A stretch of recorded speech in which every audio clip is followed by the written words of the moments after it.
మహిమ కలుగును గాక. ఆమేన్.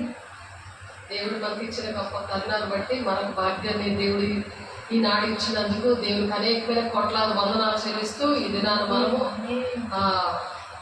ఆకాశములు ఎగువ వర్షము భూమి ఆయన నరులకు ఇచ్చున్నాడు. అంటే మనుషులందరికీ కూడా భూమిని ఇచ్చాడు, దాన్ని ఏలమని చెప్పాడు. రాజరికం అన్నమాట. దేవుని బిడ్డలుగా ఉన్న వాళ్ళకి రాజరికం ఇస్తాడు ఆయన రారాజు కాబట్టి. మరి యెహోవైన దేవుడు ఏం చేస్తాడంటే పరలోకం అంతా చూసుకుంటాడు. ఆయన అక్కడ అధికారం ఇచ్చాడు. నరులుగా భూలోకంలో ఉన్న ప్రతి ఒక్కరికి కూడా అధికారం ఇచ్చారు. ఎంతమంది అధికారం కలిగి ఉంటున్నారు, ఎంతమంది కలిగి లేకుండా ఉండడానికి కారణాలు ఏంటి అనే విషయాలు పరిశుద్ధాత్మ దేవుడు మనతో మాట్లాడడానికి ఇష్టపడుతున్నారు. దేవుడు మన దగ్గర ఉన్నారు.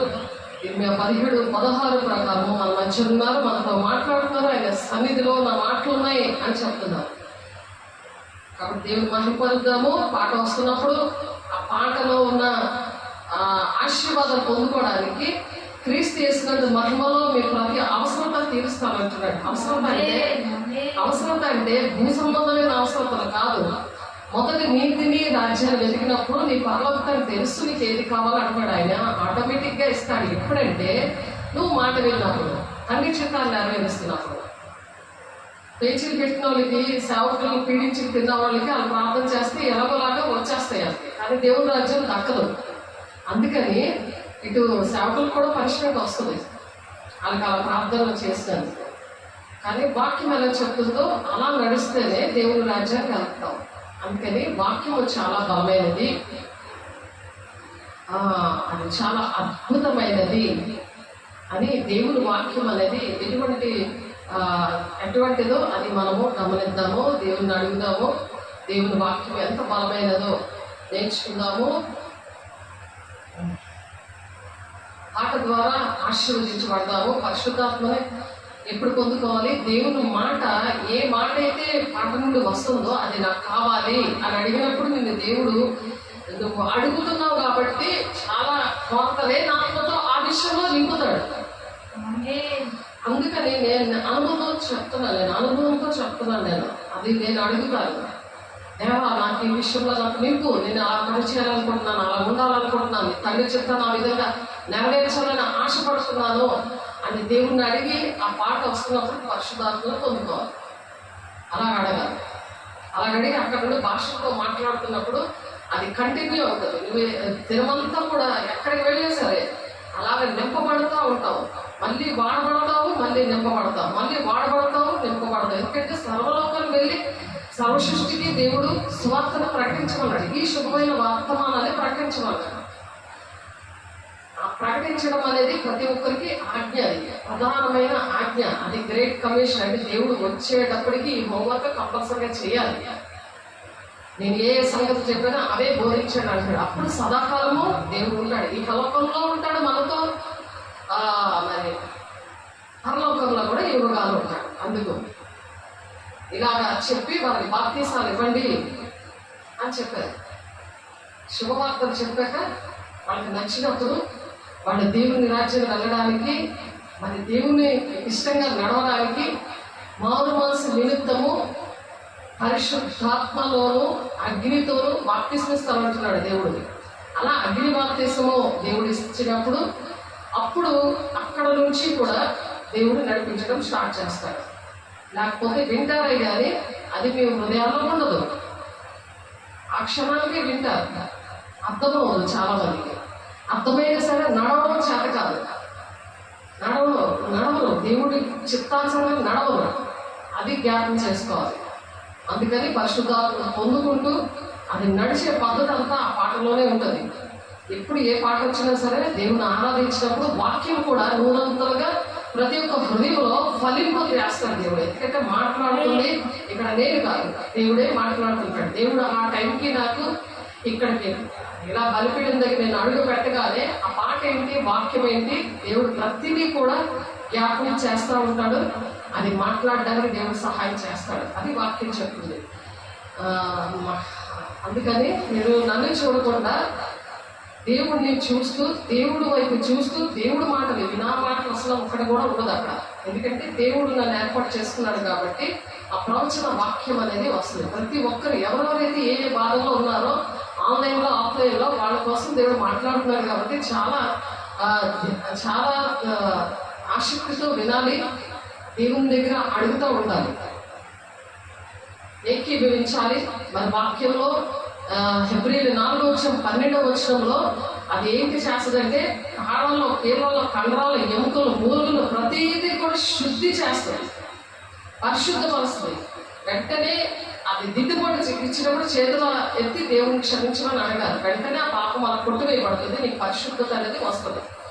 అలాగా ఏదో కథ చెప్తున్నట్టు, ఏదో మనిషి మాట్లాడుతున్నట్టు నువ్వు అలా ఫీల్ అయ్యేవనుకో, ఏది విన్నది అంతా కూడా అది త్రోవ పక్కన పడిపోతుంది, ముళ్ళ పొదల్లో పడిపోతుంది. నీకెన్ని కష్టాలు ఉన్నా సరే ఆ ముళ్ళ పొదల్లో పడుతుంది. ఆ ముళ్ళను అంచుకుంటూ లేస్తుంది అనమాట. ఆ చెట్టులాగా మొలుస్తుంది, ఫలిస్తుంది, అభివృద్ధి చెందుతుంది, భూమిని నిండిస్తుంది, భూమిని ఏలుతుంది. అదే దేవుడు చెప్తున్న మాటలు. నరులకి ఆ అధికారం అనేది ఇచ్చాడు. నరులుగా దేవుని బిడ్డలుగా ఉన్నప్పుడు ఆ అధికారం వస్తుంది. ఆ అధికారం నాకు కావాలయ్యా అనే వాక్యం వింటున్నప్పుడు అడగాలి. ఆ వాక్యం నీతోనే మాట్లాడుతుంటాడు, సూటిగా నీతోనే మాట్లాడుతుంటాడు. ఎవరి కోసమో అదే అని అనుకున్నావు అనుకో, అహంకారంగా ధనాపేక్షతో నాకు అన్నీ ఉన్నాయి, నాకు ఎవరేం చెప్పక్కర్లేదు, నాకు అన్నీ తెలుసు అన్నది ఏంటంటే దేవుని మనసు కాదు, అది సాతాను మనసు. దీన మనసు గలవారి హృదయంలో నేను నివసిస్తున్నాను అంటున్నాడు ఆయన. 57:15 కాబట్టి మనం ఎలా ఉండాలి? దీన మనసుతో ఉండి నేర్చుకుని జీవితం అంతా నేర్చుకోవాలి, దేవుని కోసం దివారాత్రులు ధ్యానించాలి. అలాగా ఉన్నప్పుడు, అలాగే దేవుని అడుగుతూ ఉన్నప్పుడు తక్కువే మనం అడుగుతాం, కానీ ఎక్కువగా మాట్లాడి ఎక్కువగా దేవునితో ఉండి దేవునితో సంభాషణ చేసేది ఏంటంటే భాషలతో మాట్లాడు. అలా భాషతో మాట్లాడుతుంటే అది మనుషులకు అర్థమవుతుంది, కానీ నీకు అర్థమవుతుంటుంది. ఎవరైతే పొందుకున్నారో దేవునితోటే కరెక్ట్ అయి ఉంటారో వాళ్ళు మాట్లాడుకుంటుంటారు. అప్పుడు దేవుడు అన్ని అర్థమయ్యేలా చేస్తాడు. నువ్వు ఏ విషయంలో వెళ్ళినా సరే, ఏ శ్రమ వచ్చినా తట్టుకుంటావు, ఏ ఆశ్రయం వచ్చినా అనుభవిస్తావు అనమాట. దేవుడికి తెలుసు నా బిడ్డలు ఎలా ఉండాలో. మన పిల్లలకి తెలుసు కదా మనం ఎలా పెంచాలో, వాళ్ళకి ఏం కావాలో. అలాగే తండ్రి అనే దేవుడికి కూడా మనం ఎలా ఉండాలో, ఎలాగా నడవాలో, ఆ తండ్రి చిత్తం ఏంటో, ఆ దివ్యగాలు దేవుని రాజ్యానికి ఏ విధంగా ఉండేలాగా చేయాలో ఆయనకి లోపడాలి. సేవకులు అందుకే మధ్యవర్తిగా పెట్టి వాళ్ళలో ఉండి మాట్లాడతారు. దేవుడు ఆత్మే ఉన్నాడు కదా, ఆయన ఆత్మ నివసించడానికి ఒక బాడీ కావాలి. ఆ బాడీ ఎవరిదై ఉండాలి? దేవుని బిడ్డదే ఉండాలి. అది పరిశుద్ధంగా ఉండాలి. ఆత్మ శరీరం రెండు పరిశుద్ధంగా ఉన్నప్పుడు అలాగా నివసిస్తాడని ఉంది. యోహాను 14:17 ఆయన నివసిస్తారు. తండ్రి, కుమార, పరిశుద్ధాత్మ దేవుడు మనిషిలో నివసిస్తారు. అందుకని దేవుణ్ణి పరిశుద్ధాత్మ పొందుకున్నప్పుడు, పాఠం వస్తున్నప్పుడు, వాక్యం వస్తున్నప్పుడు దేవుణ్ణి అడుగుతూ ఉండాలి ప్రతి విషయం. నేను అలాగే అడిగాను. నేను 26 సంవత్సరాల నుంచి కూడా ఎక్కడికి వెళ్ళినా నేను అడిగేది అదే. అలా అడిగి నేను పొందుకొని ఆ ఆశీర్వాదాలు. మరి అనేక మంది మా దేవుడు మీరు వెలుగై ఉన్నారు, మరి కొండ మీద ఉన్న పట్టణం మరుగై ఉండలేదు అని చెప్పారు కదా. ఆ కొండ మీద ఉన్న పట్టణమే మరిగే ఉండకుండా ఉన్నది ఏంటంటే దేవుని వాక్యం. YouTube channel Glory Gospel Church organization. దేవునికి మహిమ కలుగుగాక. మీరు వినండి, అవి షేర్ చేయండి. అనేక మంది చెప్పినప్పుడు మీకు దీవెనలు వస్తాయి. అవి దేవుని మాటలు, మనుషుల మాటలు కాదు. నన్ను చూడకండి, దేవుని చూడండి. దేవుని మాటలు విని దేవుని రాజ్యాన్ని వారసుగా ఉండి మరి సహకరించే వారి పేర్లు కూడా జీవగ్రంథంలో ఉంటాయని ఫిలిప్పీ 4:3 ఉంది. కాబట్టి ప్రార్థన చేయండి. మరి భూలోకం అంతా కూడా దేవుని యొక్క వార్త వెళ్ళాలి. ఈ 5 దినాల్లో ఎంత వేగం మీరు ఆ వార్తను ప్రకటిస్తారో, ఆ విధంగా నడుస్తారో, త్వరగా దేవుడు రాబోతున్నాడు. అందరికీ ఇష్టమేనా? దేవుడు వస్తే ఎంత బాగుంటుంది, ఆయనతో యుగాలు ఉంటే ఎంత బాగుంటుంది. శ్రమల గుండా వెళ్ళాలని చెప్తున్నారు కదా. పోస్ట్గారు 10:44 ఈ శ్రమలన్నీ కూడా ఈ అభిషేకమే కట్టుకొని పరిస్థితిని ఇస్తుంది, ఆ ఓర్చుకునే శక్తిని కూడా ఇస్తుంది. శోభన కాలంలో దేవుడు వాళ్ళని దాచేస్తాడు, దాచేసి తీసుకెళ్ళిపోతాడు. ఆయన మహిమతో తీసుకెళ్ళిపోతాడు. మన మహిమతో ఉంటే, మహిమ వస్త్రాలు మనం ధరించుకుంటే, దేవుని నీతి వస్త్రాలని నీతిగా న్యాయంగా బ్రతికితే, అలాగా ర్యాప్చర్లో కన్నరెప్ప పాటలోనే దేవుడు రహస్య రాకల్లో ఎత్తబడతారు. తర్వాత బహిరంగ రాకడ వస్తుంది. అందులోని వినకుండా నిర్లక్ష్యంగా అహంకారంతో ఉంటారు కదా. వాళ్ళ రాజ్యాలు కట్టుకొని దేవుని రాజ్యం కట్టాలని కానీ తండ్రి చిత్తం ఏంటో కానీ చెప్తున్నా సరే ఇష్టం లేకుండా మనుషులను చూసుకొని నడుస్తూ ఉంటారు కదా. దేవుని వైపు చూడకుండా, దేవుని వాక్యాన్ని చూడకుండా, అభిషేకం లేకుండా, పరిశుద్ధాత్మ పొందుకోకుండా, ఆత్మ లేనివాడు నావాడు కాదని దేవుడు చెప్తున్నా దేవుడు మాట లక్ష్య పెట్టకుండా ఉంటారు కదా. వాళ్ళు సెకండ్ గ్రూప్లో 7 ఏళ్ల శ్రమ దినాల్లో సాతానుగడి చేతిలోని బాగా నలిపేసి పిండుతాడు అనమాట. కావాలంటే చంపనైనా నేను వినను అని అప్పుడు గుర్తొస్తాయి ఈ మాటలన్నీ. నేను వినను, చంపే నేను దేవుని రాజ్యానికి వెళ్తాను అనే వాక్యం వింది పట్టించుకోలేని వాళ్ళు ఆ సెకండ్ ట్రిప్లో దేవుని రాజ్యానికి వస్తారు. దేవుడు అందరినీ ప్రేమిస్తున్నారు. ఇశ్రాయేలు ప్రజలు కూడా ఇప్పుడు వరకు కూడా దేవుడు చనిపోయి నిలిచిన, ఆయన ఎన్ని శ్రమలు పడినా తండ్రి చిత్తాన్ని నెరవేర్చి ఆయన కృపాక్షరాలు ఉన్నా ఇవన్నీ గ్రహించకుండా ఇంకా మెస్సీయా వస్తాడు, మమ్మల్ని రక్షిస్తాడు, మమ్మల్ని ఈ బంధకాలను విడిపిస్తారని మేము చూస్తున్నారు. అలాగే చాలా మంది దేవుడు రాలేదు, దేవుడు లేడు, నాకేం చేశాడు దేవుడు అని అనుకుంటున్న వాళ్ళు కూడా ఇశ్రాయేలు ప్రజలు అయితే గ్రూప్గా రక్షించబడతారు. వీళ్ళైతే పర్సనల్గా అన్ని జనులు దేవుడు తన ఇంటి వారి దగ్గరికి వెళ్ళాడు కదా, యూదులు దగ్గరికి ఫస్ట్ వెళ్ళాడు. వాళ్ళు రిజెక్ట్ చేశారు, వాళ్ళు అంగీకరించినది కాబట్టి అన్ని జనులుగా మన దగ్గరికి వచ్చాడు, మనల్ని రక్షించుకున్నాడు. అంత భాగ్యం అది మనకు అర్హత లేదు, కానీ దేవుడు మనల్ని రక్షించుకున్నాడు కాబట్టి పర్సనల్గా రక్షించబడతారు. వాళ్ళు దేవుడు చాలా ప్రేమించాడు, ఇంకా ప్రేమిస్తూనే ఉన్నాడు. కానీ వాళ్ళు వస్తారు కానీ లేట్ అవుతుంది బాధపడంగా రాకడలో.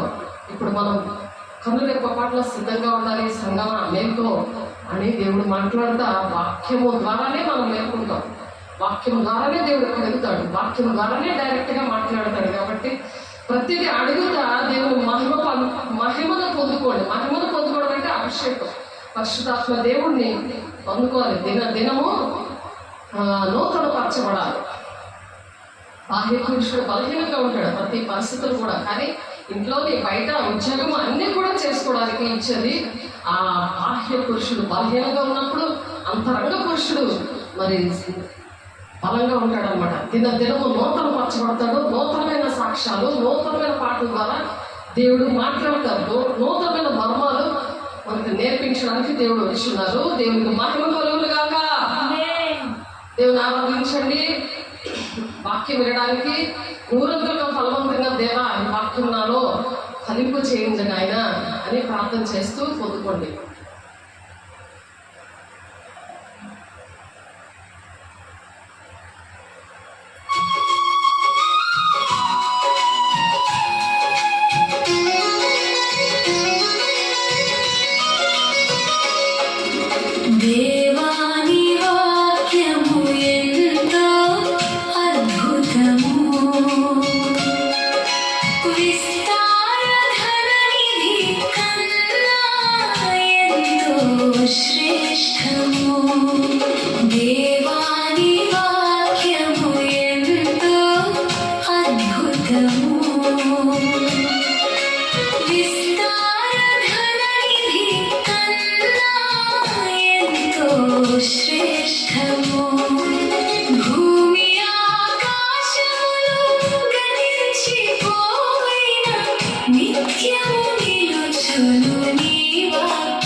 కీర్తనల 115వ అధ్యాయము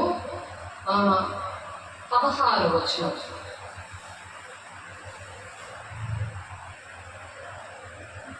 ఆకాశములు యెహోవా వశము, భూమిని ఆయన నరులకిచ్చి ఉన్నాడు. జాగ్రత్తగా మీరు చూస్తే ఆకాశములు ఏంటంటే యెహోవా వశము. ఆకాశములన్నీ కూడా యెహోవా వశంలో ఉన్నాయి. భూమి ఏంటంటే ఆయన నరులకు ఇచ్చాడు. ఎందుకంటే నరులు దేవుని బిడలుగా ఉండి దాన్ని తేలమని ఆదికాండము 1వ అధ్యాయము 26వ వచనంలో దేవుడు నరులని ఆశీర్వదించాడని ఉంది. 26, 27 వచనాల్లో నరులను ఆశీర్వదించాడు. ఆదికాండము 1వ అధ్యాయము 6, 7 వచనాలు చూస్తే 6, 7, 1, 8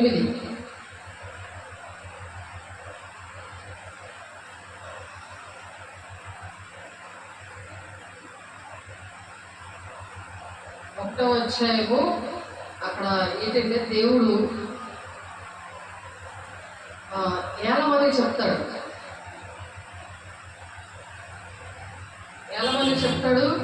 మళ్ళీ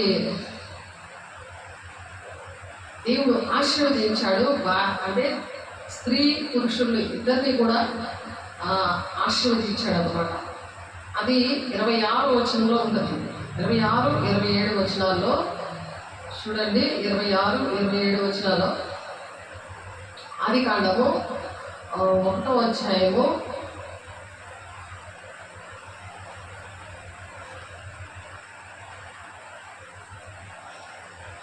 26, 27 వచనం. దేవుడు మన స్వరూపమందు మన పోలిక చొప్పున నరులు చేసదము. వారు సముద్రపు చేపలను, ఆకాశ పక్షులను, పశువులను, సమస్త భూమి మీద ప్రాకు జంతువులను ఏలుదురుగాక. అంటే వాళ్ళని ఒక రాజరికం, దేవుడు ఆకాశం నుండి ప్రజల్ని చూస్తున్నాడు ఆయన. అక్కడ ఆకాశంలో అవన్నీ కూడా ఎదుగుతున్నాడు. అక్కడ మనము రావడానికి అన్నీ కూడా మనకి సిద్ధం చేస్తున్నాడు. బహుమానాలు ఏంటి, ఆ దేవదూతలతో మరి ఏంటేంటి చేస్తున్నారు ప్రజలు అనేది యెహోవా కన్నులు లోకమందంతటా సంచారం చేస్తున్నాయి. అవి మంచి వారిని చెడ్డవారిని చూస్తున్నాయి అని చెప్తుంది. ఆ వాక్యం చూడండి, చదివాను మీకు అది చాలాసార్లు చెప్పడమైంది, కానీ ఒకసారి చూడండి. సామెతలు చూడండి, ఆయన ఆకాశంలో అంటే పరలోకంలో ఉంటూ ఆయన చేస్తున్న పని ఏంటంటే నరులు ఏం చేస్తున్నారో అవన్నీ చూస్తున్నాడు. ప్రకటన 20 రాస్తున్నాడు అని ఉంటుంది. అక్కడ ప్రతిదీ ప్రతి విషయం కూడా మనం ఏం చేస్తున్నామో అన్నీ కూడా రాస్తా ఉన్నాడు. జీవ గ్రంథం ఒకటి, వేరే గ్రంథం ఒకటి ఉంటుంది, అందులో రాస్తున్నాడు అని ఉంది అక్కడ వాక్యం.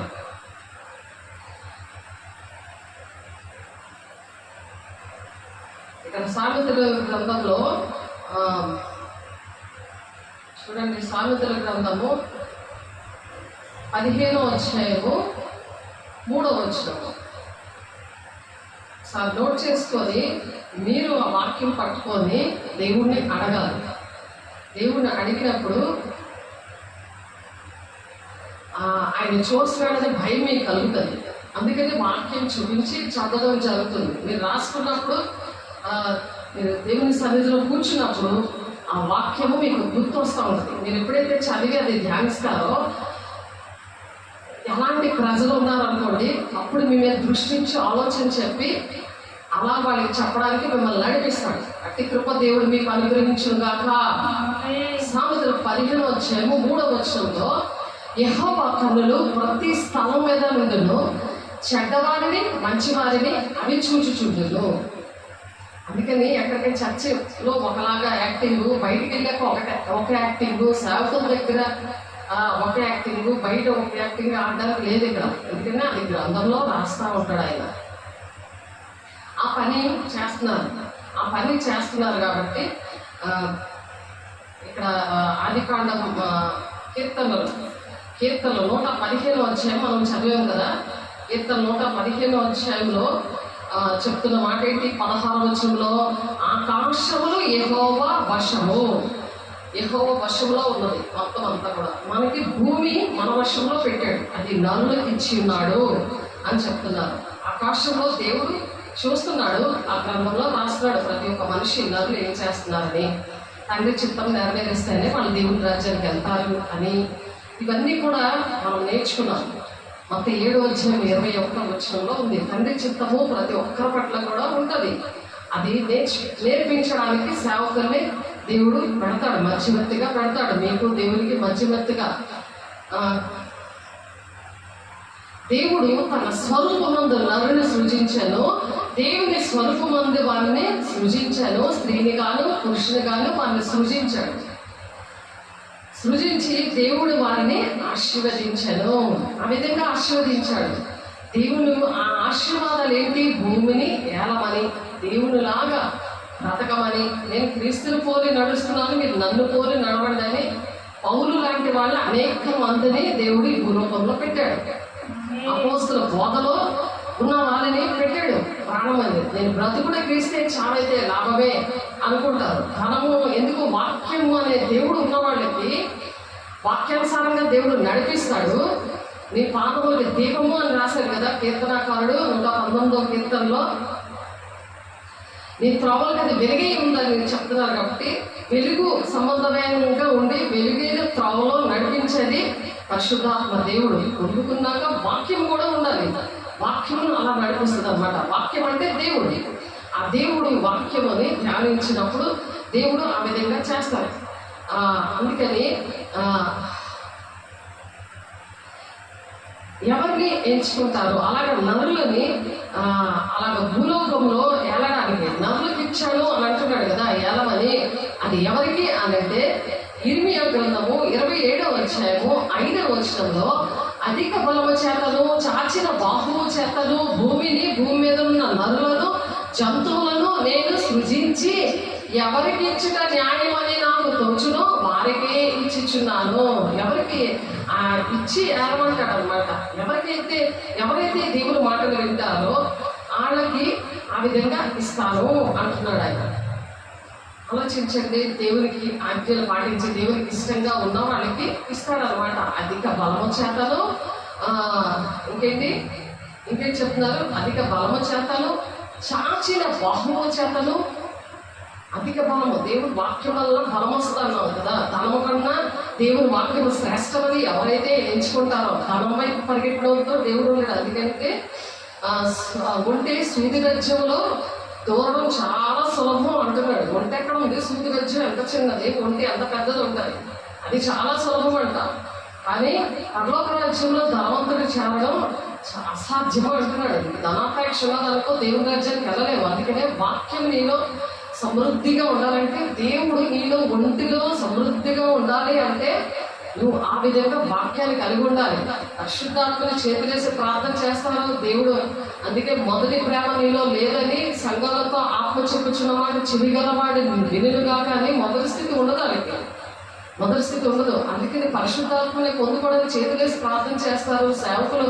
మరి ఎంత కష్టపడి వాక్యం చెప్తారు, కానీ అది ఏంటంటే దానికి వాక్యమనే నీరు పొయ్యాలి. పరిశుద్ధాత్మ దినదినము కూడా నూతనపరచబడాలి. ఆ వాక్యము, ప్రార్థన, సహవాసము, రొట్టెనిచ్చేది ఎడతెగక ఉండాలి. ఇవి లేకపోతే ఆ మొక్కకి నీళ్లు వేయకపోతే అది ఎండిపోతుంది కదా. అలాగే ఎండిపోయిన జీవితము క్రమపరిచే ఆత్మ వాళ్ళకి ఆవరించినప్పుడు వాళ్ళు మన మాట వినరు అని ఎంత చక్కగా 1 యోహాను 4వ అధ్యాయంలో ఉంటుంది. అది చదవండి. అధిక బలము చేతను, చాచిన బాహువు చేతను భూమి మీద ఉన్న నరులను, జంతువులను నేను సృజించి అట్ని ఏమంటున్నాడు కదా. సృజించాడు ఆయన. భూమి మీద అంతటికీ నరులకి ఇచ్చాడు అంటున్నారు కదా. ఎవరికి ఇచ్చిన న్యాయమో నాకు తోచినా వారికే ఇస్తానంటున్నాడు ఆయన. అది నీకు ఇవ్వాలంటే వాక్యానుసారంగా నడవాలి. అట్టి కృప దేవుడు మీ అందరికీ కూడా, మనందరికీ కూడా అనుగ్రహించును గాక. అలాగే యెషయా గ్రంథము 27వ అధ్యాయము 5వ వచనంలో ఇలాగ జరగకుండానట్లు జనులు నన్ను ఆశ్రయింపవాలని, ఇలాగ నీకు జరగకుండా ఉండాలి. దేవుడు నీలో ఉండి వాక్యానికి విరుద్ధంగా నువ్వు జీవించకుండా సాధనుడు ఏంటంటే, ఏంటి వాక్యం ఏం చదువుతాము, మాకు ప్రార్థన చేసేస్తారు, సేవకులు ఉన్నారు, అలా చేస్తే వాళ్ళతో ఉంటాము, లేకపోతే ఉండము, దేవుని ఆజ్ఞలు పాటించము, మరి దేవుని డబ్బులు దొంగిలిస్తాము, మాకు ఇష్టం వచ్చినట్టు మాకు రెక్కలు వచ్చాయి కాబట్టి, ధనం వచ్చింది, కోటీశ్వరులు అయిపోయాయి కాబట్టి, రెక్కలు వచ్చాయి కాబట్టి నేను ఎక్కడికైనా ఎగురుతాను అనేది అలాంటివి చేయకుండినట్లు జనులు నన్ను ఆశ్రయింపవలను. అలాంటివన్నీ మానేసి మీ స్వబుద్ధి అని ఆధారపడకుండా పూర్ణ ప్రవర్తన అంతలేదు యెహోవా అధికారాన్ని ఒప్పుకుంటూ సేవకులతో ఉంటూ వాళ్ళకి సంఘములో ఆయన శిరస్సుగా ఉన్నప్పుడు మనం ఏంటంటే ఆయన శరీరంలో అవయవాలుగా ఉండాలి. యేసులో పొమ్మనాజ్ఞ సాతాన. జనులు నన్ను ఆశ్రయింపవలను, నేను నాతో సమాధాన పడవలను. దేవుడితో సమాధానం పడినప్పుడు దేవుని మాటలు వింటారు. లేకపోతే దేవుడు ఎందుకు చేయడం నేను తెలుసుకుంటానని సాతాను నీలో ఉండి మాట్లాడుతూ ఉంటుంది. నీలో దేవుడు ఉండి మాట్లాడాలన్నమాట. నీలో దెయ్యం ఉంటే దెయ్యం మాటలు వస్తాయి, దేవుడిని తిరుగుబాటు చేసే మాటలు వస్తాయి. దేవుడు యెహోవా ఆత్మ నరులతో వాదించదు అని మనం వాక్యము అంశము మనము నేర్చుకున్నాం. అది చూడండి డిస్క్రిప్షన్లో. యెహోవా ఆత్మ నరులతో వాదించదు. నేను చూసుకుంటాను, నేను దేవుడితో చూసుకుంటాను, దేవుడితో నేను మాట్లాడు, నాకు ఎందుకు చేయట్లేదు, నా మాట ఎందుకు వినట్లేదు, అలాంటి సాతాన్ని కలిగి ఉండకూడదు. ఎందుకంటే దినము నూతన పరచబడకపోతే ప్రార్థన సహవాసం రొట్టెనిచ్చేటువంటి ఎడతెక్క ఎందుకు ఉండమన్నాడు దేవుడు. అపోస్తుల బోధలోని ఎందుకు ఉండమన్నారు దేవుడు. 3,000 మందిని దేవుడు 3,000 మందిని ఆయన పేతురు గారి ఆ ఉపదేశం వాక్శక్తి అనుగ్రహించకపోతే అన్ని భాషలు మాట్లాడుతుంటే అనేక మంది వాళ్ళు మత్తుగా ఉన్నారని, వీళ్ళు ఏం మాట్లాడడం తెలియదని ఇలాంటి మాట్లాడినప్పుడు అక్కడ ఒక మెసేజ్ చెప్పినప్పుడు 3,000 మంది రక్షించబడ్డారు. ఇప్పుడు అలాంటి మెసేజ్ చెప్పినప్పుడు ఎవరు కనిపించట్లేదు. డినామినేషన్ అన్నీ వచ్చాయి, ఇష్టం వచ్చిన డినామినేషన్లు వచ్చాయి. కానీ ఏ విధంగా ఆత్మ రక్షించని అని చెప్పి దేవుడు వదిలేశాడు. ఏ విధంగా ఒక ఆత్మ రక్షించబడాలి అని చెప్పి పౌలు చెప్తాడు, వాళ్ళతో నేను కలిసిపోతున్నానని. అలా మనం కలిసిపోయే దినానికి వచ్చాం. ఏదో విధంగా ఒక ఆత్మను రక్షించాలి. ధర్మశాస్త్రం తెలిసిన వాడి దగ్గర తెలిసినట్టున్నాను, తెలియని వాడి దగ్గర తెలియనట్టున్నాను. ఎందుకంటే ఏదో ఒక ఆత్మని నేను రక్షించాలని అలాగే నేను వాళ్ళతో కలిసిపోతున్నాను అంటున్నాడు. కానీ పునాది అనేది క్రీస్తునే బండ మీద పడాలి. అదే అపోస్తుల బోధ. ఆనాడు అపోస్తుల బోధలో 120 మంది మాత్రమే అగ్నిజ్వాల వంటి ఆత్మను పొందుకున్నారు. వాళ్ళే భూమిని తలకిందులు చేసి ఈ దినాన్ని మనం ఇలా ఉన్నామంటే, దేవుడు మన దేశం ఇలా ఉందంటే, అన్ని విషయాల్లో కూడా మనం ఉన్నతంగా దేవుడు దీవించాడంటే, స్కూళ్ళు ఏంటి, హాస్టల్స్ ఏంటి, మరి కరెంట్ విషయంలో ఏంటి, ప్రతిదీ కూడా ఏ టెక్నాలజీ చూసినా, ఏది చూసినా, రాజకీయం చూసినా అన్నింటిలో కూడా యేసయ్య చేసిన యేసయ్య బిడ్డలు చేసినవి. మొత్తం కులం భేదం లేకుండా ఆయన ప్రాణం పెట్టిన దేవుడు అందరిలో కూడా ఉండి అందరినీ కూడా అలా నడిపించుకొని వచ్చాడు. దేవునికి మహిమ కలుగును గాక. అది గమనించాలి మనం. అందుకని ఈలాగా జరగకుండానట్లు, ఏ విధంగా జరగకూడదు, నువ్వు దేవుడితో వాదించడము, వాక్యానికి విరుద్ధంగా నడవడము. మరి పిల్లలు పాలు తాగి పిల్లల్లాగే ఇంకా ఉంది, బలమైన ఆహారము వీరికి తగదు అని ఉంది కదా హెబ్రీయులకు రాసిన పత్రికలో 5:12 మరి ఏమని ఉంది, జ్ఞానేంద్రియాలు వారికి లేవు గనక వాళ్ళు గ్రహించలేరు అని ఉంది అక్కడ వాక్యము. బలమైన ఆహారము వారికి తగదు అంటే పసిపిల్లల్లాగే ఉంటారు. ఎందుకంటే బాధ్యత లేకుండా, పెద్దయినా సరే బాధ్యత లేకుండా ఉంటారు కదా. వీడికి పెళ్లి చేస్తే వీడికి బాధ్యతలు వస్తాయని పెళ్లి చేసి పాడేస్తారు. కానీ అక్కడ కూడా కుటుంబం అంతా నలిగిపోతుంది. ఇలాగా సాధారణంగా నడిపిస్తూ ఉంటాడు అనమాట. ప్రతిదీ కూడా దేవుడు మన మీద దృష్టి ఉంచి ఆలోచన చెప్పి నడవలసిన త్రోవను దేవుడు బోధిస్తాను అంటున్నాడు. పరిశుద్ధాత్మ దేవుడు పొందుకున్నప్పుడు ఆ విధంగా దేవుడు నడిపిస్తాడు అనమాట. అలా నాకు నేను ఒకప్పుడు అలాగే ఉన్నప్పుడు మనుషుల మీద ఆధారపడి, కుటుంబం మీద ఆధారపడి ఆ జీవితం నష్టపరుచుకున్నప్పుడు, అటువంటి భక్తి బాప్టిస్ట్ సంఘంలో నేను ఉన్నప్పుడు దేవుడిని అడిగినప్పుడు దేవుడు ఇవి నాకు నేర్పించాడు. అందరి బట్టి దేవునికి మహిమ కలుగును గాక. ఇలాగ జరుగుతున్నట్లు, ఇలాగ చెప్పేవన్నీ కూడా ఇలాగ జరుగుతున్నట్లు జనులు నన్ను ఆశ్రయింపవలెను, నాతో సమాధాన పడవలెను. దేవునితో సమాధాన పడడం అంటే ఏంటి? దేవా నాకు తెలియని ఇవి చేశాను, దేవా ఈ విధంగా నేను నడిచాను, వాక్యం ఒకలా ఉంటే ఒకలాగా నేను నడిచాను, వాక్యం విరుద్ధంగా నేను జీవిస్తున్నాను, నేను బాధ్యత లేకుండా ఉన్నాను, దేవుని రాజ్యం కట్టే విషయంలో, నేను నా రాజ్యం కట్టే విషయంలో ధనాపేక్షతో ఉన్నాను. ఆ ధనాపేక్ష కన్నా శ్రేష్టమైనది ఏంటి? దేవుని వాక్యము. ఆ వాక్యాన్ని నేను పక్కన పెట్టాను. దేవుడు ముఖాముఖంగా మాట్లాడేది వాక్యమే. దేవుని బిడ్డ ఆ వాక్యానికి దూరంగా ఉండి వాక్యం చదవకుండా ఎంతసేపు ప్రార్థన ప్రార్థన ప్రార్థన అనుకుంటే ఆ ప్రార్థన పాపమైపోతుంది. దుష్టుడు పక్కన నిలబడి ప్రార్థన చేస్తాడు అని ఉంది వాక్యం. అలాగా ప్రార్థన పాపమైనట్టుగా ఉండకుండా మనం ఏం చేయాలి? వాక్యం అనేది మనం చదువుతున్నప్పుడు వాక్యం మన త్రోవలకి సరళం చేస్తుంది. అందుకని దేవుడితో ఈ విషయాలన్నీ కూడా సమాధాన పడాలి. సమాధాన పడాలి దేవుడితో. యెషయా 27:5 నాతో సమాధాన పడవలెను, వారు నాతో సమాధాన పడవలెను. 2 సార్లు రాశారు. నన్ను ఆశ్రయింపవలెను, దేవుడిని ఆశ్రయించాలి. తర్వాత ఏం చేయాలి? నాతో సమాధాన పడవలను, వారు నాతో సమాధాన పడవలను. అలా సమాధాన పడినప్పుడు దేవుడు మాట్లాడడం స్టార్ట్ చేస్తారు. యెషయా 9:1-2 ఉంది, నీకును నాకును దోషమనే గోడ అడ్డముగా వచ్చింది. యెషయా 1:15 ఉంది. యెషయా 59:1-2 నీకును నాకును దోషమనే గోడ అడ్డముగా వచ్చింది, అందుకే నేను ఆలకించలేకపోతున్నాను. యెషయా 1:15 ఏముంది? నీ చేతుల రక్తంతో నిండి ఉన్నాయి, నువ్వు కడుక్కో. లేకపోతే నువ్వు బహుగా ప్రార్థన చేసిన వినను, నా కళ్ళు ఇలా కళ్ళు కప్పుకొని ఉన్నాడు ఆయన, వినపడట్లేదు, నిన్ను చూడదు. ఎందుకంటే నువ్వు ఆయనతో సమాధానంగా లేవు. ఏలమని చెప్పాడు, నీకు లీడర్షిప్ ఇచ్చాడు, రారాజు బిడ్డగా నీకు రాజర్ని ఇచ్చాడు. అలా వెళ్తున్నప్పుడు వాళ్ళ కోసం ప్రార్థన చేస్తారు. సంపూర్ణమైన భక్తి, మాన్యతమైన భక్తి కలిగి ఉండి మనుషులందరి కోసం ప్రార్థన చేస్తారు, రాజుల కోసం ప్రార్థన చేస్తారు, అంటే దేశం కోసం ప్రార్థన చేస్తారు. అప్పుడు నువ్వు నెమ్మదిగాను సుఖంగాను బ్రతుకుతావు అనమాట. అదే దేవుని దృష్టికి అనుకూలమైనది. ఎంత క్లియర్గా తిమోతి పత్రికలో ఉంటుంది. అలా లేకపోతే కాలం బట్టి చూస్తే మీరు బోధకులుగా ఉండవలసిన వారే ఉండగా మీరు బోధకులు అవ్వాలి.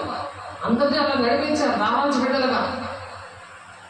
అలా లేకపోతే మళ్ళీ వచ్చి నీకు మరలా నువ్వు 10th క్లాస్కి వచ్చినా నువ్వు ఏబిసిడీలు మర్చిపోయావు అనుకో, మళ్ళీ ఒకరు వచ్చి నీకు నేర్పించాలన్నమాట. లేకపోతే 10th క్లాస్ లెక్కలో ఉండవు, నువ్వు మైండ్ బడ్డీగా అయిపోతుంది. మందమద్దులారా అని ఉంటుంది చాలా దిక్కుల. శిష్యులు అడుగుతారు, దెయ్యాలు మేము ఎందుకు వెళ్ళగొట్టలేకపోయామో, ఎవరది ఫిట్స్ రోగం ఉన్న చాంద్ర రోగం ఉన్నాయని మేము ఎందుకు వెళ్ళగొట్టలేకపోయామో అని అడుగుతారు. వాడు అగ్నిలోనూ నీటిలోనూ పడిపోతున్నాడు.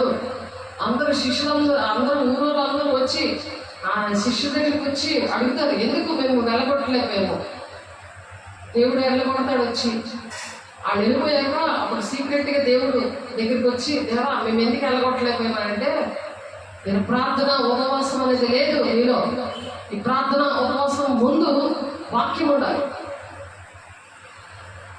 వాక్యం ఉండాలి మొదటి స్థితి అనమాట.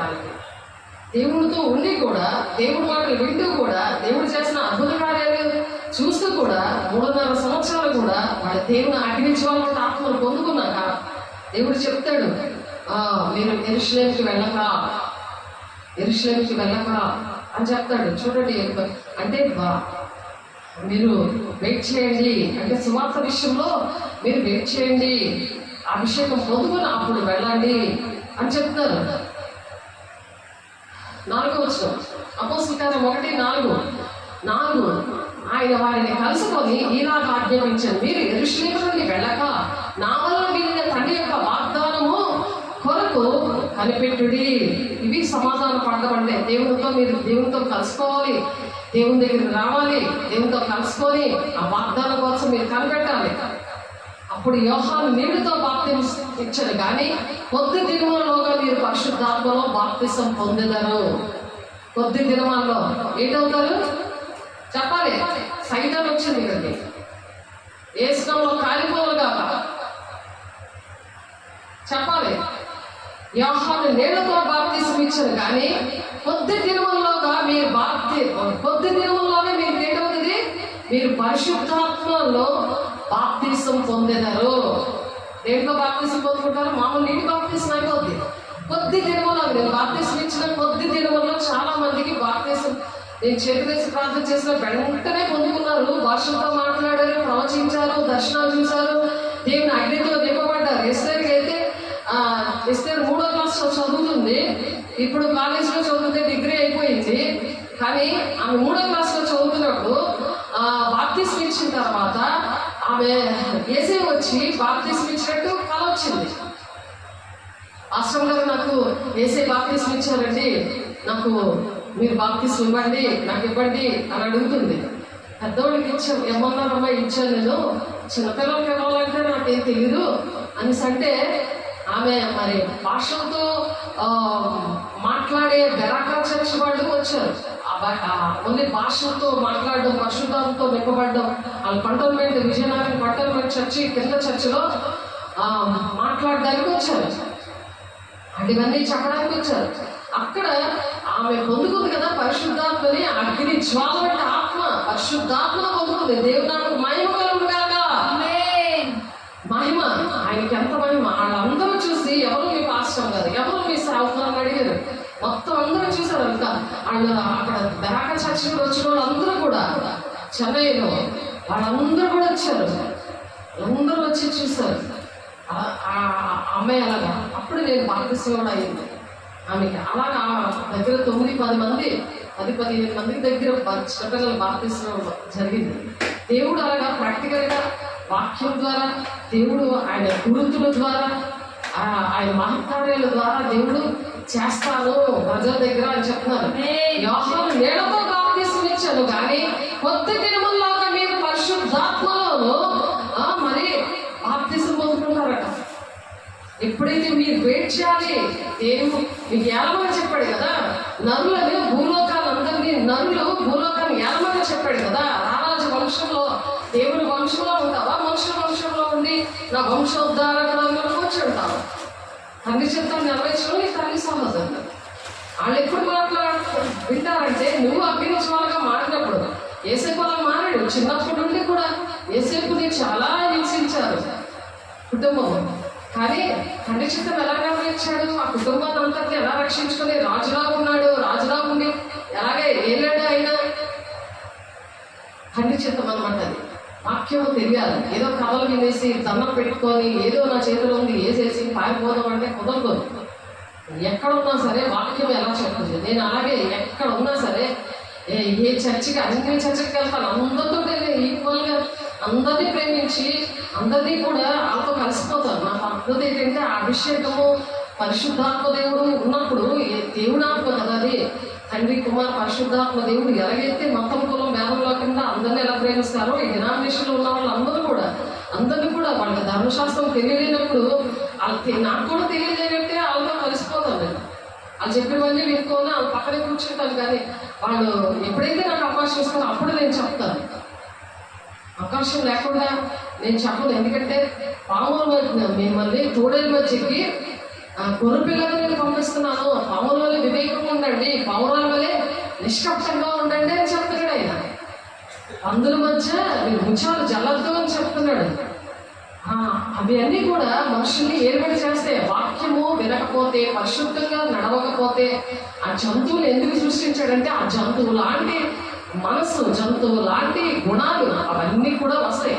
అందుకే జంతువులు కళల్లో కనబడుతూ ఉంటాయి. ఆత్మీయ నేత్రాలు ఉన్న వాళ్ళకి కూడా కనబడతాయి. అందుకని ఇక్కడ హెబ్రీ రాసిన పత్రిక 5:12 కాలంలో బట్టి చూచితే మీరు బోధకులుగా ఉండవలసిన వారే ఉండగా, ఎందుకంటే దేవునితో సమాధానం లేదు. నీకు నరులు ఆకాశములు యెహోవా వశంలో ఉన్నాయి, కానీ భూమిని ఆయన నరులకు ఇచ్చాడు అని చెప్తుంటే ఆ నరులు అర్థమవట్లేదు. అది కొంతమందికి దేవునితో ఈ విధంగా సమాధానం పడినోళ్ళకి, ఇటువంటి విషయాలన్నీ కూడా సమాధానం పడినోళ్ళకి ఇస్తారంట. అందరికీ దేవుడు ఇవ్వాలని ఆశపడి ఈ దినాన దేవుడు మాట్లాడుతున్నారు. దేవుడికి మహిమ కలుగును గాక. కాలంలో చూస్తే మీరు బోధకులుగా ఉండవలసిన వారే ఉండగా, దైవోక్తులలో మొదటి మూల పాఠంలో ఒకడు మీకు మరలా బోధించవలసి వచ్చాను.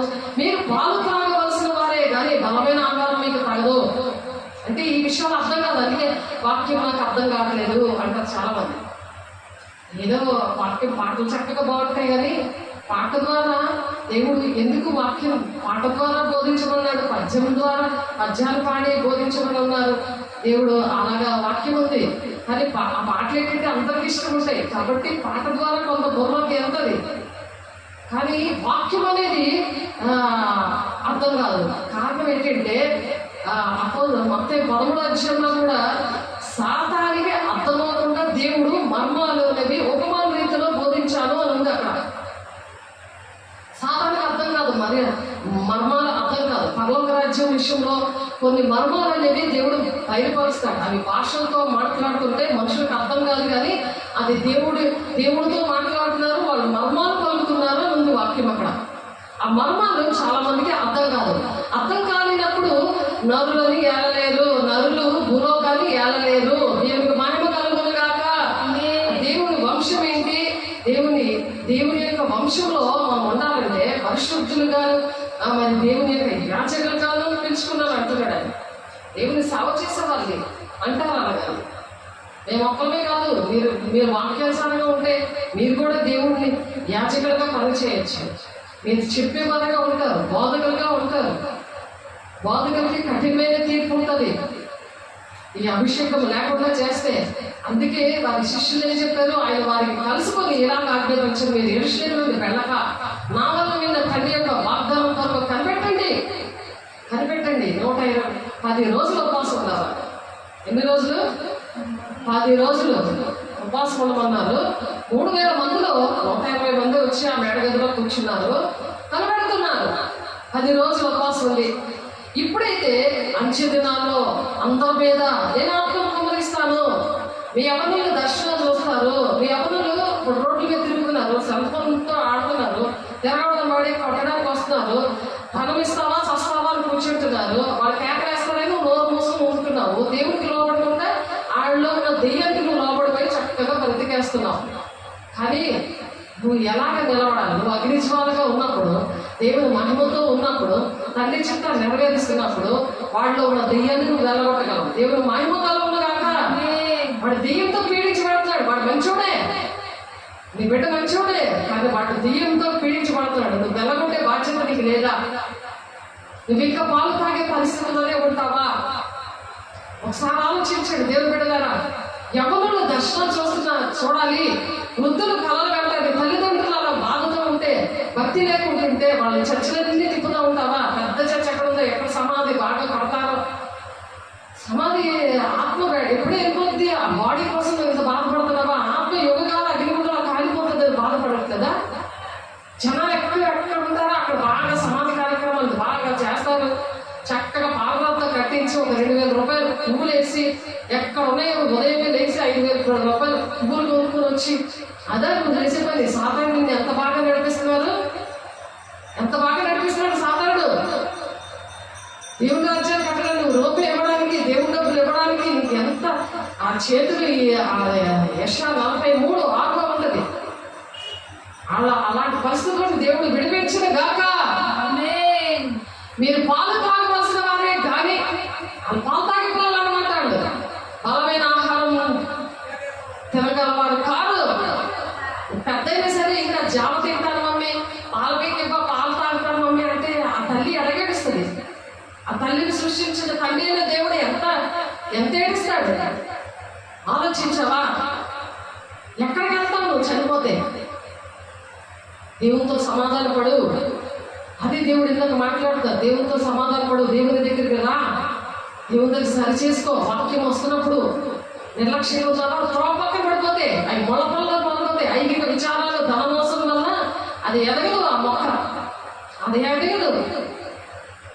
మీరు పాలు త్రాగవలసిన వారే కానీ బలమైన ఆహారము తినగలవారు కాదు. మరియు పాలు త్రాగు ప్రతివాడిని శిష్యులే కాదు, కానీ నీతి వాక్య విషయంలో అనుభవం లేనివాడే ఉన్నాడు. నీతి వాక్యం ఇది. నీతి వాక్యం విషయంలో నీకు అనుభవం లేదు.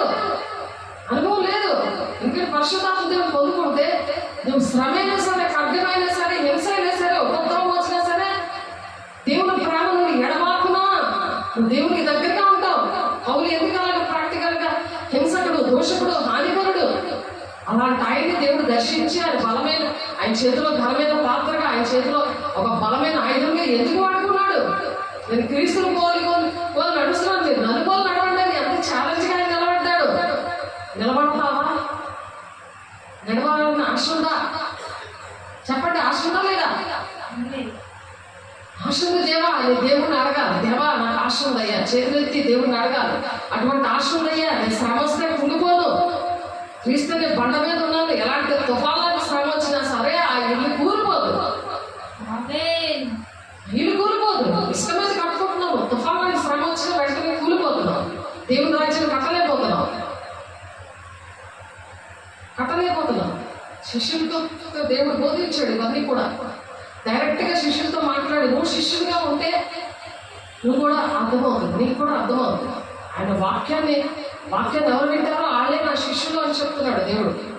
వాక్యానుసారం నడిచిన వారే నా శిష్యులు అని చెప్తున్నాడు ఆయన శిష్యులుగా ఉంటారా, విశ్వాసులుగా ఉంటారా? దేవుడు విశ్వాసం దాచేయమన్నాడా, శిష్యులు దాచేయమని చెప్పాడా? మొత్తం 28వ అధ్యాయంలో ఉందండి. ఈ శుభవార్తలు అందరూ ప్రకటించి శిష్యులు తయారు చేయండి అన్నాడు ఆయన. అది తండ్రి చిత్తం కదా. ఎవరైతే అలా తండ్రి చిత్తం నెరవేర్చడానికి దేవుడికి ఇష్టంగా నేను ప్రార్థనలు చేస్తున్నారో, భూలోక సంబంధమైన ప్రార్థనలు కాక పరలోక సంబంధమైన ప్రార్థనలు, తండ్రి చిత్తానుసారమైన ప్రార్థనలు, శరీరానుసారమైన ప్రార్థనలు కాకుండా ఆత్మ సంబంధమైన ప్రార్థనలు, ఆత్మ సంబంధమైన దుఃఖము ఎవరికి వస్తుందో ఆమె ధర్మశాస్త్రం లోబడతారు ఉంది. రోమా 8వ అధ్యాయం 5, 6, 7 వచనాలు. వాళ్ళే లోబడతారు ధర్మశాస్త్రానికి, దేవుని మాటలకి లోబడతారు. వాక్య విషయంలో అనుభవం లేని వారే ఉన్నారు. వయసు వచ్చిన వాడు అభ్యాసం చేత మేలు కీడులను వివేచించడానికి సాధకము చేయబడిన జ్ఞానేంద్రియములు కలిగి ఉన్నారు. మేలు కీడు ఇవన్నీ కూడా వస్తాయి కదా జీవితంలో. ప్రతి ఒక్కరికి మేలు, దానికి మొత్తం కులం భేదం లేదు. మేలు జరుగుతుంది, కీడు జరుగుతుంది. ఎప్పుడు ఒకలాగే ఉండాలి, ఎప్పుడు దేవుళ్ళు సంతోషిస్తాలి, ఎల్లప్పుడూ ఆనందించండి, బహునంగా ఆనందించండి, మరలా చెప్పుకుని ఆనందించండి అని జైల్లో ఉండి పౌలు చెప్తున్నాడు ఈ మాటలు. చూసిన జైల్లో ఉన్న పౌలుని చూడడానికి వచ్చినప్పుడు, జైలుకి ఎందుకు వెళ్ళాడు? ఇలాంటి మాటలు చెప్పినప్పుడు దెబ్బలు తిన్నాడు. 12 గంటలకి, అర్ధరాత్రి 12 గంటలకి పాటలు పాడుతూ దేవుని స్తుతించాడు. నువ్వు స్తుతిస్తున్నావా? బాధలు వస్తే స్తుతిస్తున్నావా? బాధలు వస్తే స్తుతించరాడు, దేవుడిని మహిమపరచరు, మౌనంగా ఉంటారు. దేవుడు స్తుతించడం ఇష్టం ఉంది వాళ్ళకి. చూడండి, కీర్తనలు 15 వచ్చాయి, 115 కీర్తనలు చూసాం కదా. కీర్తన 15 వచనంలో దేవుడిని ఆ కింద వచనంలోనే వాళ్ళు స్తుతించరు అని ఉంది అక్కడ వాక్యము. చూడండి, రాసుకోండి. కీర్తనలు 115, 16లోని మనం చూసాము. అప్పుడు చూడండి, ఒకసారి చూడండి. దేవుణ్ణి 50 కీర్తనలు అయితే స్తుతియాగం అర్పించేవాడు తన మార్గాలు సరళం చేసుకుంటాడు. మార్గమే అంత ముసుకుపోతుంది. స్తుతియాగం అర్పించకపోతే తండ్రి చిత్తం నెరవేర్చుకోవడం ఆగిపోతుంటుంది. నీకు శ్రమ వచ్చినా ఏమొచ్చినా సరే ఎప్పుడు కూడా దేవుని స్తుతించాలి. దేవా నీకు వందనాలయ్యా, నీకు అర్థం కాదు అయినా సరే నా దేవుడు నడిపిస్తున్నాడు అని నీకు దేవుడి మీద నమ్మకం ఉండాలి, ఒక విశ్వాసం ఉండాలి, ఒక నిరీక్షణ ఉండాలి. ఆ నిరీక్షణతో దేవా నీకు వందనాలయ్యా, నువ్వు నడిపిస్తున్నావు, నువ్వేం చేస్తావో చెయ్యి అని దేవునికి అప్పచెప్పుకోవాలి. పూర్ణ ఆత్మతో, పూర్ణ బలముతో ఆయన ఆరాధించాలి. మృతులు మౌన స్థితిలోనికి దిగిపోవారు యెహోవాను స్తుతింపరు. అది వాళ్ళు ఎలాగా నరులకి దేవుడు ఇచ్చాడు కదా, దేవుడు ఏలమని భూమిని ఆయన నరులకు ఇచ్చి ఉన్నాడు. 16వ వచనం, అది 115వ కీర్తన 16వ వచనం. 17వ వచనంలో మృతులను అంటే ఏంటి? ఎవరు మృతులు అంటే ఎవరు? నువ్వు జీవిస్తున్నావు కానీ మృతునవే, ఏమో పనికి రాలేదు, నువ్వు మనుషులకు కూడా పనికి రావు, నీ ఇష్టం వచ్చినట్టు జీవిస్తున్నావు, ఇష్టం వచ్చింది ధనాపేక్షతో జీవిస్తున్నావు, నా ఇష్టం నా రాజ్యం అనుకోని నా తమ్ముడు ఏమీ చేయలేడు, నన్ను ఎవరు ఏమి అనడానికి లేదు, నేను తగ్గను, దేవుని దగ్గర కూడా తగ్గరాడు, సేవకులతో ఇంకేంటి పని, అలాగే దేవుడు ఎక్కడైనా ఉన్నాడులే అనే గర్వం, అహంకారం లూసిఫర్ అలాగే పడిపోయింది. దెయ్యంలో తిరిగే దాని దేవుని రాజ్యం దక్కదు కదా, అందరినీ కూడా దాకాలు పట్టుకునే ఆశమత చేస్తుంది. అలాగే దేవుడి బిడ్డలు దేవునాత్మ లేకపోతే ఆ లూసిఫర్ ఆత్మే మనిషిలో ఉండి అందరినీ నరకాన్ని నడిపిస్తుంది. అది నడుస్తుంది నిజమే, కానీ దాంతో పాటు ఉన్న వాళ్ళు కూడా నరకాలను పట్టుకుపోతుంది. అందుకే దేవుడు నాతో మాట్లాడాడు, నా బాబు, నా పాప, నా భర్త ఆడు నరకడం పోతే నిన్ను లెక్క అడుగుతాను అని నాతో మాట్లాడాడు దేవుడు. నిన్ను లెక్క అడుగుతాను, నిన్ను నేను నిలబెట్టాను కదా, నువ్వు దేవుని రాజ్యానికి వెళ్ళిపోతావు నిజమే, కానీ వాళ్ళు కానీ వెళ్ళకపోతే నేను నిన్ను లెక్క అడుగుతాను అని చెప్పారు. అందుకనే ఎస్కేల్ 3:18 ఒకసారి చూడండి. 3:18 ఎస్కేల్ గ్రంథంలో వాళ్ళకి చెప్పేసినప్పుడు నేను ఉత్తరవాదిని కాను అనుంది. అక్కడ నువ్వు చెప్పాలి, నీకు రావాలి కదా ముందు, వాక్యం వస్తుంది, నువ్వు కునుకుతా ఉంటావు, దెయ్యం నిలబెట్టుకోవాలి కదా, అవన్నీ జరగలా నేను నీ చుట్టూ పట్టేస్తున్నాయి, లేచి దులుపుకోవాలి కదా, దులుపుకొని నిలబడాలి కదా, నీకు జరగడం వస్తున్నాయని తెలియదు, నేను పట్టేసుకున్నాయని తెలియదు, సాతాను వచ్చి నీ పక్కన నిలబడ్డాడని తెలియదు, నీ వాక్యం ఎత్తుకుపోతున్నాడని నీకు తెలియదు, వాళ్ళకి జ్ఞానేంద్రాలు లేవు, వాక్యం అర్థం కాదు వాళ్ళకి. వాళ్ళు ఎందుకంటే మేలు కీడులు వివేచించుటకు సాధకము చేయబడిన జ్ఞానేంద్రాలు కలిగి ఉన్నారు కనుక బలమైన ఆహారం వారికే తగును. బలమైన ఆహారం ఏంటిది? దేవుని వాక్యం, దేవుడి రాజ్యం వెళ్ళే వాక్యం, పరిశుద్ధాత్మ పొందుకోవడం అంటే అర్థమవుదు, అర్థమవుదు. ఇప్పుడు ఏ సూచనలు జరుగుతున్నాయి, అవి ఇక్కడ ఉన్నాయి, ఇవి జరిగిపోతున్నాయి, నువ్వు సిద్ధపడంటే అర్థమవుదు. నిర్లక్ష్యం. ఏ పని చేస్తున్నా సరే నువ్వు పని చేసుకుని భాషతో మాట్లాడుకుంటాను, పని చేసుకుని దేవుడితో మాట్లాడుకుంటాను, దేవుడితో సమాధానం పడుతుండాలి. ఏ విషయాలు అయితే వాక్యంలో ఉన్నది నువ్వు చెయ్యట్లేదో అవన్నీ ఒక లిస్టులో రాసుకొని ఆ వాక్యం విన్నప్పుడు అది రాసుకొని నువ్వు ఇంటి దగ్గరికి వెళ్తావో ఎక్కడ కూర్చో దేవుని సన్నిధి నువ్వు ఆ టైంకి దేవుని సన్నిధిలో నువ్వు మాట్లాడుకోవాలి. రాత్రి అవ్వచ్చు, పగలు అవ్వచ్చు, మధ్యాహ్నం అవ్వచ్చు, నువ్వు ఏ టైంలో దేవునితో నువ్వు కూర్చుంటావో దేవునితో అప్పుడు ఆ బుక్ తీసి ఇదిగో ఈ వాక్యం ప్రకారం దేవా నేను నడలేకపోయానయ్యా, నన్ను క్షమించని వాక్యం వస్తున్నప్పుడు చేయొచ్చు. వాక్యము రాసుకున్నప్పుడు అది పట్టుకొని కూడా అన్ని రాసుకుంటా పోయి గోడలు ఉంటాయి కదా, అవి పట్టుకొని ప్రార్థన చేయాలి, కన్నీరు కార్చాలి. దేవా నేను ఇలా బ్రతకాలనుకుంటున్నాను, ఈ వాగ్దానము నాకు నువ్వు ఇచ్చావయ్యా, నాతో మాట్లాడవయ్యా అని ఇప్పుడు వచ్చిన వాగ్దానాలు దేవునితో కలిసి జీవించడము, దేవుని నరులని ఏలడము, ఈ వాగ్దానాలు నాకు కావాలయ్యా అని దేవునితో సరి చేసుకొని సమాధానం పడాలి.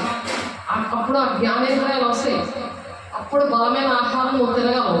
బలమైన ఆహారం అంటే ఈ వాక్యము అర్థమవుతుంది, ఆ విధంగా అర్థమవుతుంది. లేకపోతే మృతులు లాగుంటారు. మృతులను దేవుని స్తుతించలేదు. మృతులు మౌన స్థితిలోనికి దిగిపోవద్దు, యెహోవాను స్తుతింపరు. నువ్వు స్తుతించలేవు, నీకు ఒక పాట రాదు. ఒక పాటలో వాక్యము నువ్వు ఏ బాధలో ఉంటావో ఆ పాట ద్వారా నీతో మాట్లాడుతూ ఉంటాడు. ఎదుటి వారు నిన్ను బాధ పెడుతున్నప్పుడు నిన్ను ఆ పాట ద్వారా నీతో మాట్లాడుతూ ఉంటాడు, ఆ వాక్యం ద్వారా నీతో మాట్లాడుతుంటాడు. ఎంతో నెమ్మది వస్తుంది. నీ పాపాన్ని కడుగుతాడు, నిన్ను నెమ్మది పరుస్తాడు. నువ్వు బాధలో ఉంటే, కన్నీరులో ఉంటే, నువ్వు పాపంలో ఉంటే నిన్ను విడిపిస్తుంటాడు ఈ వాక్యం ద్వారా. దేవుడికి మహిమ కలుగుతుంది కనుక ఆ వాక్యమే ఇష్టం లేకుండా చేస్తుంది. సేవకులు ఉన్నారు, ఆడ మీద ఆధారపడుతుంటారు. దేనిని విగ్రహంగా చేసుకోవాలంటే ఆడకి చెప్పి చేస్తారు, దేవుడికి చెప్పి చేయరు. ఆడకి చెప్తుంటారు అన్ని. సేవకులు చెప్తారు కానీ కొంతవరకే చెప్తారు. నువ్వు ఇంటికెళ్ళి చేయాలి కదా. ఇప్పుడు నేను కొంతవరకే చేయగలను. దేవుడు పట్టుకొని ప్రతిదీ కూడా ఆ వాక్యము ద్వారా రావాలి, దేవుని రాజ్యానికి రావాలి అంటున్నాడు దేవుడు. అందుకని చూడు, క్రీస్తు శరీరమునకు రక్షకుడై ఉన్నాడు. క్రీస్తే శరీరానికి, ఈ క్రీస్తు శిరస్సుగా ఉంటాడు మనకు. క్రీస్తే శరీరానికి రక్షకుడై ఉంటాడు. కాబట్టి ప్రతి ఒక్కరు కూడా ఆ విధంగా నడవాలి అని చెప్తున్నారు. ఎఫెసీయులు 5వ వచనం 23వ వచనంలో ఉంది ఆ మాట, 24వ వచనంలో ఉంది. ఇష్టం లేకపోయినా ఇష్టం ఉన్నా సరే అలా నడవాలి.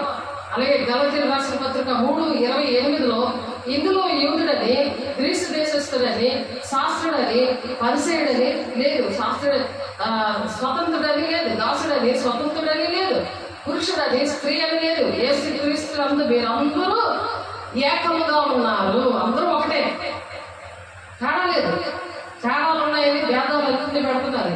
భేదం అనేది లేదు. అందరూ పాపము చేసి దేవుని అనుగ్రహించరు. మహిమను పొందలేకపోయారని పాటలు పడతారు కానీ దాని అర్థం తెలియదు. సాతాడు అలాగా పెడతాడు. వాక్యం చదివిన వాక్యం అర్థమవుదు, పాట పాడుతున్న పాట అర్థమవుదు. ఏదో అలా గుడ్డెది చెవులో పడిపోయినట్టు గుడ్డోడికి ఎలా ప్రభావం చూపిస్తాడు. అలాంటి దగ్గర నువ్వు బతుకుతున్నావు అనుకో, నీకు పరిస్థితి అలాగే ఉంటుంది. మరి దేవుని యొక్క మర్మం నీకు ఎలా తెలుస్తుంది, తండ్రి చిత్తం నీ పట్ల ఎలా ఉందని నీకు ఎలా తెలుస్తుంది. దేవుని బిడ్డ ఒకసారి ఆలోచించు.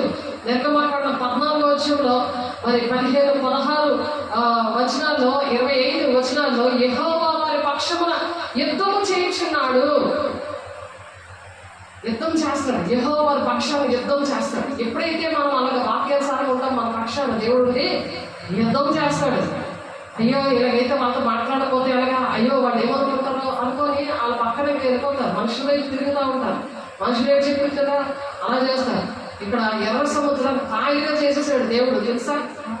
అలాంటి అద్భుతాలు చేశాడు. 6 నెలల నుంచి తీసుకెళ్ళిపోయాడు. ఇక్కడ నిర్గమాకాండం 14వ వచనం 15 నుండి 25 వచనాలు చూస్తే 31వ వచనంలో యెహోవా యందును ఆయన సేవకులపై మోషే యందును ఇశ్రాయేలు నమ్మకం ఉంచారట. మోషే మీద నమ్మకం ఉంచారు అక్కడ ప్రజలు. మీరు సేవకులు అంటే మీకు ఇంటికితో సమానం, ఇలా తీసి పారేస్తారు. నా పనంతా అయిపోయింది కదా, ఇంకెందుకు, దేవుడు ఎక్కడైనా ఉన్నాడులే, నా ఇష్టం వచ్చాడు బ్రతుకుతానని. నీ స్వబుద్ధి అంత ఆధారపడదే పూర్ణ ప్రవర్తన పడతా ఉంటాడు. స్వబుద్ధి అందు ఆధారపడక నీ పూర్ణ ప్రవర్తన అంతటిది యెహోవా అధికారానికి ఒప్పుకున్నప్పుడు నీకు దేవుడికి మంచి వ్యక్తిగా సేవకులు ఉన్నారు కదా, ఆనందం నువ్వు నమ్ముతావు. దేవుడినే పక్కకు వచ్చేస్తే దేవుడే చూసుకుంటాడే. మళ్ళీ దేవుడు క్వశ్చన్ వేస్తూ ఉంటాడు, నాకు ఎందుకు జరగలేదు, నాకు ఎందుకు జవాబులు రాలేదు. వాక్యం తెలీదు, వాక్యం చదవమంటే చదవరు, రాసుకోమంటే రాసుకోరు, ఇష్టం ఉండదు. అసలు వాక్యం అంటే దేవుడు కదా, నీకు దేవుడే ఇష్టం లేనప్పుడు నీకు అన్ని గుడ్డిస్తున్నాయి. లాస్ట్ ద్రాక్ష తోటలంతా నీకు అన్నిటిగా తేలిపోతున్నావు. ఓన్లీ సాతాను చేస్తాడు ఆ పని. నువ్వు పాటలు పాడుకో, వాక్యం చెప్పుకో, నువ్వు ఎక్కడికి వెళ్తా వెళ్ళు, నీ ధనం ఇస్తాను, అన్నీ ఇస్తాను నీకు. కానీ దేవుడు లేడు. అది మనం పాటలు పాడుకున్నాం. ఆ వాక్యాన్ని నడుస్తున్నావా లేదా అని వాక్యమైన అర్థంలో చూసుకోవాలి. ఒక మనుషుడు తన దాసులకు అధికారం ఇచ్చి ప్రతి వారికి వారి పని నియమించాడట. వారి పని నియమించాడు. ఒక దాసుడు దేవుడు ఒక ఉపమానం చెప్పాడు. ఒక్కొక్కరికి మనుషులకు ఒక్కొక్క పని చెప్తాడు. పని చేయాలి. ఒక మనుషుడు తన దాసులకు అధికారం ఇచ్చాడు. అధికారం ప్రతి వారికి వారి పని నియమించాడు. మెలకువగా నుండమని ద్వారపాలకునికి ఆజ్ఞాపించాడు. ఇల్లు విడిచి దేశాంతరం వెళ్ళిపోయాడు. అలాగా దేవుడు ఏం చేశాడు? ఆ తండ్రి చిత్తాన్ని విడిచిపెట్టి వెళ్ళిపోయాడు. మనకేం చేశాడు? మనకేం చేశాడు? భూమిని అప్పచెప్పాడు. భూమిని అంతటిని ఏలండి. ప్రతి ఒక్క మనిషి విషయంలో, ప్రతి ఒక్క కుటుంబం విషయంలో మీరు బాధ్యత వహించండి అని ప్రతి వానికి కూడా ఒక్కొక్క పని చెప్పాడు. మెలకువగా ఉండండి. ద్వారపాలకులకి ఆజ్ఞాపించాడు. దేవుని రాజ్యాన్ని వెళ్ళే ఆ పరలోక రాజ్యాన్ని ద్వారపాలకులుగా మనల్ని పెట్టి మరి అలాగా దేవుడు ఏంటంటే ద్వారపాలకులకి ఆజ్ఞాపించి ఇల్లు విడిచి దేశాంతరం పోయినట్లే ఇంటి యజమానుడు పొద్దుగుంకి వచ్చును. ఇంటి యజమానుడు వస్తాడు. పరలోక రాజ్యం గేట్ దగ్గర మనం గేట్ కీపర్లా పెట్టాడు. ఎవరిని పంపించాలి? అది ఇరుకు మార్గం. అందులో పోరాడాలి. ఇరుకు మార్గం ప్రవేశించి పోరాడండి అంటున్నాడు ఆయన. ఆ పోరాటం లేదు. ఎక్కడ పడితే అక్కడ సదిగి పడిపోతున్నారు. శ్రమ రాగానే సదిగి పడిపోతున్నారు. ఎందుకు? పరిశుద్ధాత్మ దేవుడు లేక.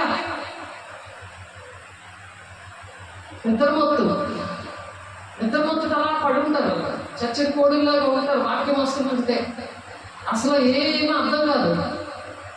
పరిశుద్ధం పొందుకుంటారు. దేవుడు అయ్యో దేవుని సేవకులు చూసి వాళ్ళ అభిషేకం వీళ్ళ మీదకి వస్తుంటుంది. అలా పొందేసుకుంటారు. తర్వాత ఏం చేయాలి? అది పొందుకున్నది నిలబెట్టుకొని వాక్యం ద్వారా నమ్మలాలి. ఆ వాక్యాన్ని చూడండి, బొబ్బులుగా ఇస్తుంది. అలా నవ్వులుకొని ఉంటారు కదా. అలా వాక్యాన్ని ధ్యానించబడు. దివారాత్రులు ధ్యానించబడట. నీటి కాలంలో ఎవరైనా నాటబడినదే ఆకు వాడక తన కాలం ముందు ఫలమిచ్చే చెట్టులా ఉంటాయి. ఫలాలు ఒక చెట్టుకి ఫలాలు కాస్తే ఇంటోళ్ళు బాగా తింటారు, పక్కింటోళ్ళు కూడా తింటారు. అలాగే నువ్వు ఆశీర్వదించబడతావు. మొత్తం నీ చుట్టుపక్కల ఉన్న వాళ్ళందరూ కూడా ఆశీర్వదించబడి చూసావా? దేవుని యొక్క ప్రణాళిక ఆనందంలో ఆయన అందరూ ఆశీర్వదించబడాలని ఆశపడుతున్నాడు. దానికి నీరండి వాక్యం లేకపోతే ఎలాగా? నీటి కాలం నాటితే నువ్వు ఎక్కడెక్కడికో తిరిగి అది చెట్టు నరిగేసుకుంటున్నావు. గొడవ దగ్గర చెట్టు పెట్టాడట. ఫలించకపోతే ఆయన గొడ్డల దగ్గర చేరిపోయాడు. నేను చెట్టు దగ్గర గొడ్డలు పెట్టాను, ఈ సంవత్సరం ఫలించకపోతే అది నరికేస్తాను అంటున్నాడు ఆయన. అప్పుడు సేవకులు ఏడ్చి ఆ చెట్టుని ఈ సంవత్సరం ఉంచు ప్రభా నేను తోటమాలికి నేను పని చేస్తానని ఏడుస్తుంటే ఎంత ఏడ్చినా సరే ఆ గొడ్డలు పక్కన ఉంటే ఎంత ఏడ్చినా సరే ఫలం ఉండట్లేదు. ఎందుకు? వాక్యం లేక, అభిషేకం లేక, పరిశుద్ధాత్మ లేక, సేవకులు ప్రేమించక. నువ్వు సేవకులు ఎంత ప్రేమిస్తావో అంతగా నీ చెట్టు ఫలిస్తుంది. ఫలించి భూమిని నిండేస్తుంది. మీరు ఫలించి భూమిని నిండించాలంటే అక్షరార్థం బోధిస్తున్నారు. అక్షరార్థం బాగా పిల్లలు కానీ కంపడి పిల్లలు కనాలి, ఒక టీం కనాలి అని సామాన్యుడు బోధిస్తున్నాడు. వ్యభిచారులారా, ఈ లోక స్నేహం దేవుడితో వైరమని ఎరగరా, దేవునికి మీరు శత్రువులు అంటున్నాడు. అలా తోడు లోకస్నేహం చేసిన వాళ్ళకి లోకం దేవుడు ఉన్న ఆ బ్రహ్మచ ఆత్మను వాళ్ళకి అలా బోధిస్తారు. అక్షరం చంపును ఆత్మ జీవింపచేయడం ఉంది వాక్యం. అక్షరాత్మ బోధిస్తున్నారు. ఆత్మ పొందుకోలేదు. పరిశుద్ధాత్మ లేకపోతే నావాడు కాదని చెప్పేసిన సిద్ధి లేకుండా అక్షరంతో బోధిస్తున్నారు. అక్షరంలో ఆత్మీయాత్మేటో గ్రహించట్లేదు. పరిశుద్ధాత్మ దేవుడు వచ్చి బోధిస్తాడని చెప్తున్నాడు. మొత్తం 10:20 ఉంటుంది. ఆయనే బోధిస్తాడు. పరిశుద్ధాత్మ దేవుడే బోధిస్తాడు. ఆ బోధకుడు ఆయన, మనం కాదు. ఇక్కడ మనం కానీ కాదు. ఎక్కడికి వెళ్ళా నువ్వు అందరితో మాట్లాడుతున్నప్పుడు వాళ్ళు ఏ పరిస్థితుల్లో నువ్వు చెప్తావు. నువ్వు ఈ పరిస్థితుల్లో కాబట్టి నీకు ఆ వాక్యం, నువ్వు విన్న వాక్యం అంతా కూడా గుర్తు చేస్తూ ఉంటాడు. యోహాను 14:26 ఉంది ఆ మాట. ఆయన చెప్పిన సంగతులు నీ జ్ఞాపకం చేస్తాడు అంటున్నాడు. దేవుడు మాట వినాలి.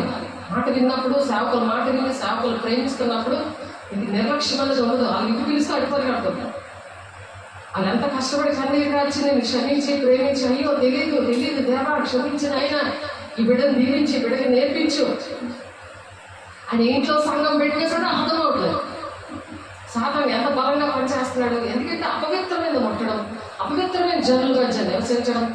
అప్పుడు ఎలా ఉండాలి? నివసించాలి, తప్పదు. అగ్ని జ్వాలగా ఉండాలి. దేవునికి మహిమ కలుగును గాక. అగ్ని జ్వాలగా ఉంటే మనం ఈ లోకంలో ఉండి నరులు ఏలగలము. నీకు చేతి పనుల మీద దేవుడు అలాగా అధికారం ఇచ్చాడు అనమాట. అధికారం ఇచ్చి కీర్తన 8వ అధ్యాయము 6వ వచనంలో ఉంది, చేతి పనుల మీద, నీ చేతి పనులు, నీ ఇంట్లో పనులు. ఎప్పుడైతే నువ్వు వాక్యానుసారంగా దేవునికి ఇష్టంగా నడుస్తావో దేవుడు నీకు అనేకమైన పనులు ఇస్తాడు. అలాగా అధికారంతో నువ్వు చేయగలవు. మార్కు 3వ అధ్యాయంలో ఇందాక చెప్పిన మాటలు ఉన్నాయి, చదువుకోండి. 54, 55, 30 చూడండి. మార్కు 13వ అధ్యాయం 34వ అధ్యాయం 35వ వచనం నుండి 38వ వచనాల్లో దేవుడు ఎప్పుడు వస్తాడో తెలియదు. దేవుడు దేవుని యొక్క ఇంటికి ద్వారపాలకులుగా మనం పెట్టాడు కదా. ఆయన ఇంటి యజమానుడు ప్రొద్దుగుంకి వచ్చునో, అర్ధరాత్రి వచ్చునో, కోడి పోయినప్పుడు వచ్చునో, తెల్లవారిన వచ్చునో, ఎప్పుడు వచ్చునో మీకు తెలియదు. అప్పుడు ఎలా ఉండాలి? సిద్ధంగా ఉండాలి లేదా? మొత్తగా పడుకుని ఉంటే అవుతుందా? అందుకే మెలకు కలిగి ప్రార్థన చేయండి అని అంటారు. మెలకు ఎవరికి వస్తుంది? ఎవరికి వస్తుంది? మాకు పరిశుద్ధంగా ఉన్న వారికి మెలకు కలిగి ప్రార్థన చేస్తాం. గొప్ప చిటికి పడితే వెనుక వస్తుంది. పక్కన చచ్చిపోయినా సరే పరిగెట్టు అంటే ఇంకా గొప్పని ఉంటే పరిస్థితి కాదది. పక్కన చచ్చిపోతారు. మామూలు చిన్నదైతే భరిస్తారు, చిన్నదైతే భరిస్తారు, కానీ ప్రాణాలు పోతాయి కదా. అప్పుడు అందుకని దేవుడు నెలకు కలిగి ప్రార్థన చేయాలి. అలాంటివి ఎందుకు ప్రాక్టికల్గా శ్రమలు అలాంటివి వస్తాయి, సమస్యలు ఎందుకు వస్తాయి అని అంటే దేవుడి కోసం సిద్ధపడాలి. శ్రమ వస్తాయి కదా, దేవుని దగ్గరికి వస్తారు. అన్ని ఇచ్చేస్తే దేవుని దగ్గర రాదు కదా. ఒక శ్రమ వచ్చినప్పుడు దేవా క్షమం చేయాలి, వింటానయ్యా అని మళ్ళీ దేవుడు ఆశీర్వాదాలు పొందుకొని మళ్ళీ ఒక వంకరే. అలా ఉండకుండా ఉండడానికి దేవుడు ఎందుకు అలా చెప్పారు? మెలకుగా కలిగి ఉండండి. ఆయన ఎప్పుడు వస్తాడు? మనం సిద్ధంగా ఉండాలని, బుద్ధిగల కనుకగా సిద్ధంగా ఉండాలని. ఆయన రొట్టిగుంటూ వస్తాడో, ఉదయం వస్తాడో, అర్ధరాత్రి వస్తాడో, కోడి కూసినప్పుడు వస్తాడో, తెల్లవారినప్పుడు వస్తాడో, ఎప్పుడు వచ్చినా మీకు తెలియదు. అందుకని మనం ఎప్పుడు కూడా సిద్ధంగా ఉండాలి. ప్రార్థన, సహవాసం, రొట్టె విచ్చుటది ఎడతెగక ఉండి, బాహ్య పురుషుడు బలహీనంగా ఉన్నా సరే అంతరంగ పురుషుడు దినము కూడా నూతన పరచబడాలంటే వాక్యమే ఉదక స్నానం చేయిస్తుంది. ఎఫెసీ 4వ అధ్యాయం 12వ వచనంలో ఉంది. అది చెప్పుకుంటూ ఉండాలి. ఆ వాక్యాన్ని చెప్తా ఉన్నప్పుడు దేవుడు సహాయం చేస్తాడు. అందుకని అపవాది దేవుడు వచ్చిన అధికారం పని అది తెలుసుకుంటుంది అన్నమాట. అపవాదం వస్తున్నాడంటే నీకు దేవుని పని విషయంలో నీకు తెలుస్తుంది, నువ్వు చేయలేకపోతున్నావు అని తెలుస్తుంది. అధికారం, అపవాది దేవుడు ఇచ్చిన అధికారము పని అనేది తెలుసుకోలేకూడదు. దేవుడు ఇచ్చిన పని నీకు దేవుడు ఒక అధికారం ఇచ్చాడు. అభిషేకం ఇచ్చి దేవుడు నీకు ఒక అధికారం ఇచ్చాడు. ఆ అధికారం ఏంటో తెలుసుకోలేవు. దేవా దేవా దేవా నాకెవ్వా దగ్గరే ఉండే బాబు, తీసుకొని ఆ మనిషి కోసం ప్రార్థన చేయండి. నీ దేవుడి మీద, దెయ్యం మీద అధికారం ఇచ్చాను కదా, పరిశుద్ధాన్ని ఎలా పొందుకోవాలని నీకు చెప్పాను కదా, వాక్యం ఎలా ఉంటుంది, వాక్య ప్రకారం ఎలా నడాలని చెప్పాను కదా. ఇంకా దేవా దేవా దేవా దాని విషయం చూడు అని ఎందుకు అంటున్నావు? దానిలో దెయ్యాన్ని ఎలగొట్టు, నువ్వు అధికారంగా నువ్వు బోధించు. దేవుడు అధికారం కలిగినట్టు బోధించాడు. ఆయన నువ్వు అధికారంతో దృష్టిని ఎలగొట్టుకోవాలి. ఎందుకంటే అధికారం మర్చిపోతాడు మనిషి. దేవుడు ఇచ్చిన పని ఏంటో మర్చిపోతాడు. దేవా నీ పని చేస్తానయ్యా, నేను అలాగే ప్రార్థన చేసుకున్నాను. దేవా నీ పని చేస్తానయ్యా, నీకు ఇష్టంగా ఉంటానయ్యా, నీకు లోపడతానయ్యా అని చెప్పి వెంటనే వెళ్ళకూడదు. గడేగా నా సమస్యకు వెళ్ళిపోతుంది. ఎవరైతే వెనుక వాళ్ళకి అవ్వదు, దేవుడు చేసినా అవ్వదు వాళ్ళకి. ఎందుకంటే అది మరణకరమైన పాపం కాదు, మరణకరము కాని పాపం. చేస్తే వాడు ప్రార్థనలు అవుతాయి. మరణకరమైన పాపం ఏంటంటే దేవుని మాట వినకపోవడం. మరణకరమైన పాపం పరిశుద్ధాత్మ దుఃఖపరిచే పరిస్థితులు. అది పరిశుద్ధాత్మ దుఃఖపరిస్తే ఈ యుగమందైనా రాబో యుగమందైనా పాపక్షరం ఉండడానికి అది మరణకరమైన పాపం. అది దేవుని మాట వినకపోవడం చాలా తప్పది. అందుకని దేవుడు చక్కగా బోధిస్తాడు. దేవునాత్మ పొందుకున్న వాళ్ళకి, వాక్యము ద్వారా నడుస్తున్న వాళ్ళకి, దేవుని దగ్గర కన్నీరు గార్చి దేవుని బిడ్డల కోసం అడుగుతున్న వారి కోసము దేవుడు మాట్లాడుతున్నారు. వాళ్ళు ఎవరున్నారో దేవుడికి తెలుసు, నాకన్నా ఎక్కువ దేవుడు తెలుసు. అందుకే దేవుడి మాటలు మాట్లాడుతున్నాను. దేవుడు నాలో ఉన్నాడు కాబట్టి నాకు శత్రువుగా ఉంటాడు. మరి ఆయన ద్వేషిస్తాడు అనమాట. దేవుడు ఏం చేస్తాడంటే నాలో ఉన్నాడు, దేవుడు నాలో ఉన్నాడు. నాలో ఉండి ఏం చేస్తాడు, ఆయన నాకు శత్రువుడు ఉన్నాడనే విషయము మనకు తెలియదు. శత్రువు విషయంలో సాతానుడు ఏం చేస్తాడంటే ద్వేషిస్తూ ఉంటాడు అనమాట. ఇప్పుడు నాలో దేవుడు ఉన్నాడనుకో, ఎదుటోళ్ళు నిన్ను ద్వేషిస్తూ ఉంటారు. ఎందుకు ద్వేషిస్తారు? ఎదుటోళ్ళు ఎందుకు ద్వేషిస్తారంటే సాతానికి దేవుని బిడ్డ అంటే ఇష్టం ఉంటుంది, అందుకు ద్వేషిస్తారు. అయ్యో నేను ఎంత చక్కగా వాళ్ళకి అంత మంచి చేశానే, ఎన్ని విషయాలు నేను మంచి చేశానే, నన్ను ఎందుకు ద్వేషిస్తున్నారు అని మనకు అనిపిస్తుంది. కానీ మనలో దేవుడు ఉన్నాడు కాబట్టి సాతాను ఎదుటి మనిషి ఉన్నందుకు మనల్ని ద్వేషిస్తారు. అది మనం గమనించుకోవాలి.